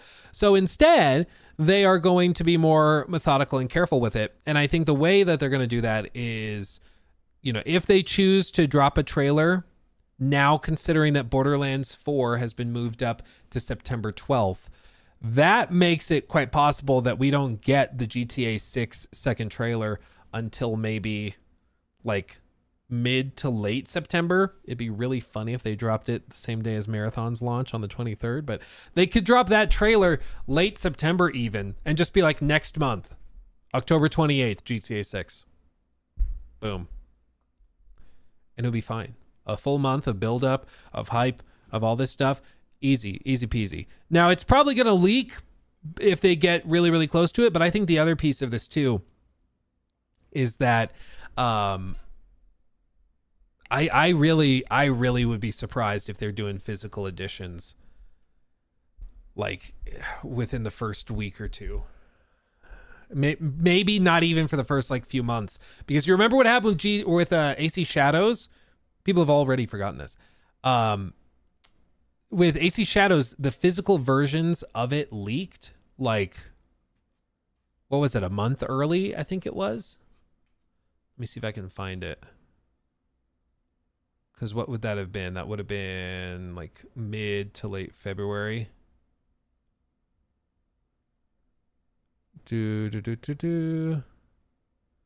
Yeah. All of AC Shadows leaked. Like, the whole game is out there. Physical copies are in circulation. People are already posting gameplay and screenshots a month before launch. And they verified it, that it did happen.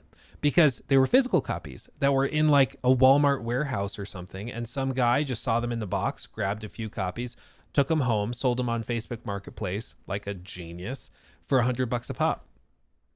And it happened in a few different places all over the world where people started doing this. We had people in chat that said that they lived, I think it was Iran. Somebody said that they saw street vendors selling copies that they somehow got a hold of. Like, the physical copies are much easier to leak early, especially for a big recognizable game. And if that was happening for AC Shadows, it's going to happen for GTA 6. If there are physical copies of the game disc out in the world in the weeks before it launches, those will leak. People will break into the stores and the warehouses to steal them because it'll be so hype. Those copies will be selling for $5,000 a pop, assuming they have the game on them. Like, and at some point, I wouldn't be surprised if they just do like a game code.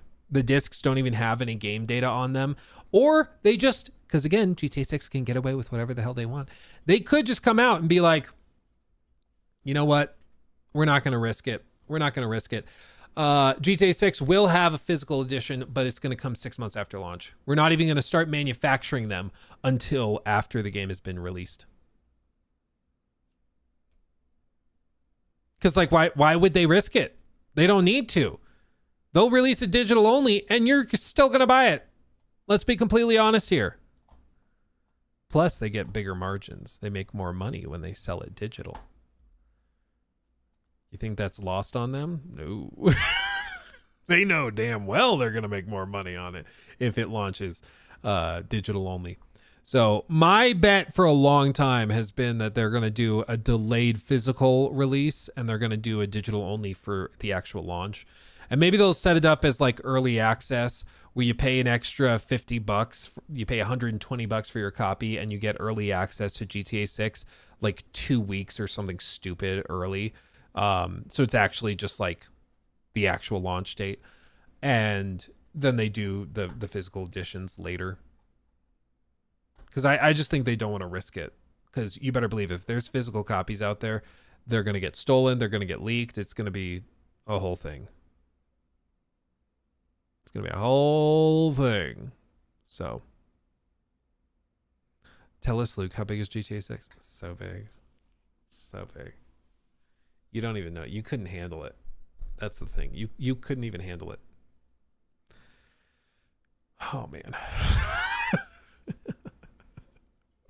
So, yeah, I wouldn't be surprised if they don't do another trailer until like late September or August, because that's the thing. If they launch the trailer in August, they potentially step on Mafia.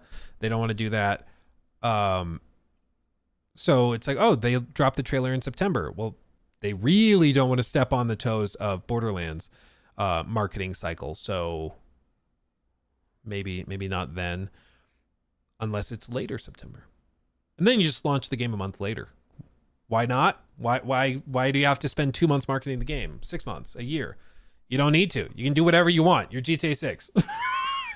You know, you think it's possible for a GTA 6 stealth drop? I personally don't think so.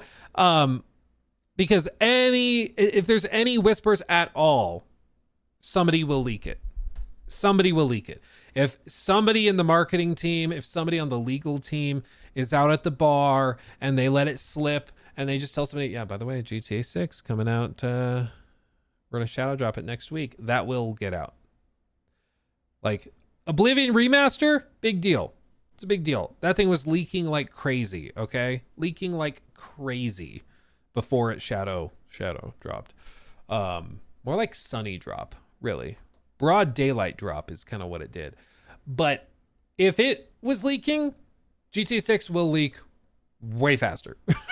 Okay, way faster.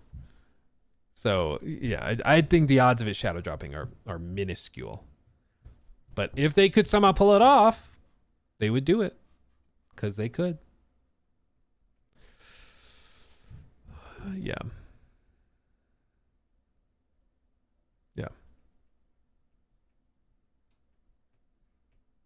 Yeah, you've been playing the whole time. Yeah. Somebody came into stream the other day and was like, Luke, blink twice if you have GTA 6 already. I was like, why would they give me early access to, like, what? What? Why? But I've had guys, one guy sent me like an email. And to be fair, he's probably like 12 years old, but he sent me an email and he was like, I just wanted to reach out and ask, because you can tell me, I won't tell anybody, but can you just tell me if you already have GTA 6 and if it's good? Because I'm guessing you probably already have it. I was like, what? Like, can you imagine? Like, they just send it to YouTubers 6 months early. Just don't tell anybody, but have fun. I was like, no. Oh, I wish, but no. Yeah, man. Do I think they'll send review codes out? Probably. They did for Red Dead. They'll probably send review codes out, but I think they're only going to send it out to like big press outlets. Like they're going to have probably 10 codes out total. Like I really am not expecting they send it out to like YouTubers, streamers. I think the odds of that are very, very low. Maybe, but I think the odds are really low. I mean, they told us that like codes for, I think it was Spider-Man 2 were extremely limited. They could only hand them out to a few select people because they were worried about spoilers. That was Spider-Man 2. So like, I think GTA 6 are going to be really, really hard to find. And then Shivam, thank you for that super chat. Hi Luke, with Xbox Game Pass gaining immense popularity and attention lately, can it in the future give Steam a hard time making it obsolete? No, I think they appeal to fundamentally different groups. I think they can have a symbiotic relationship where they kind of help each other. We just had somebody earlier saying that they played 2 hours of Clair Obscur and then bought it on Steam. But yeah, I don't think Steam is worried. Steam is very, very comfortable. You know, Xbox has its own, or Game Pass has its own spot in the market. But I think fundamentally, if you're a PC player and you like owning your games and modding them and doing stuff like that, you're always going to buy through Steam. Game Pass has its appeal, but I don't think it replaces Steam or anything. Luke, like, pull some strings or some and get it delayed. My mom is not finna let me play GTA 6. You know what? I'll talk to your mom. She listens to me. She might not let you still, but I'll try. I've only just now found out about GeForce Now. It's pretty good, right? If you have good internet, it's pretty good. It's pretty good. I've been really impressed with GeForce Now. Yeah, if you don't know GeForce Now, you sign up for GeForce Now and you sync your Steam library to their servers and stuff. And once you've done that, it syncs your whole library for Xbox, Ubisoft, Steam, whatever, GOG. And it syncs all the games that you own. And then you can just play them through their cloud streaming tech. And you're playing on the equivalent of like a 4080, but it streams direct to your phone or to a tablet or even to your own computer. You can have a GeForce Now, like the desktop app, and you can just play those games. It's amazing. It's amazing. And you don't have to buy the game again. You know, that, like, you remember with what was Google's one? Google Stadia. With Stadia, you have to buy the game on Stadia in order to play it.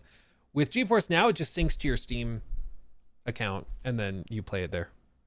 Oh, you own The Witcher 3 on Steam? Okay, yeah, you can play it. And it syncs your save file. Because it's basically just downloading Steam, downloading the game. You're signed in to the virtual computer or whatever, and then it just works.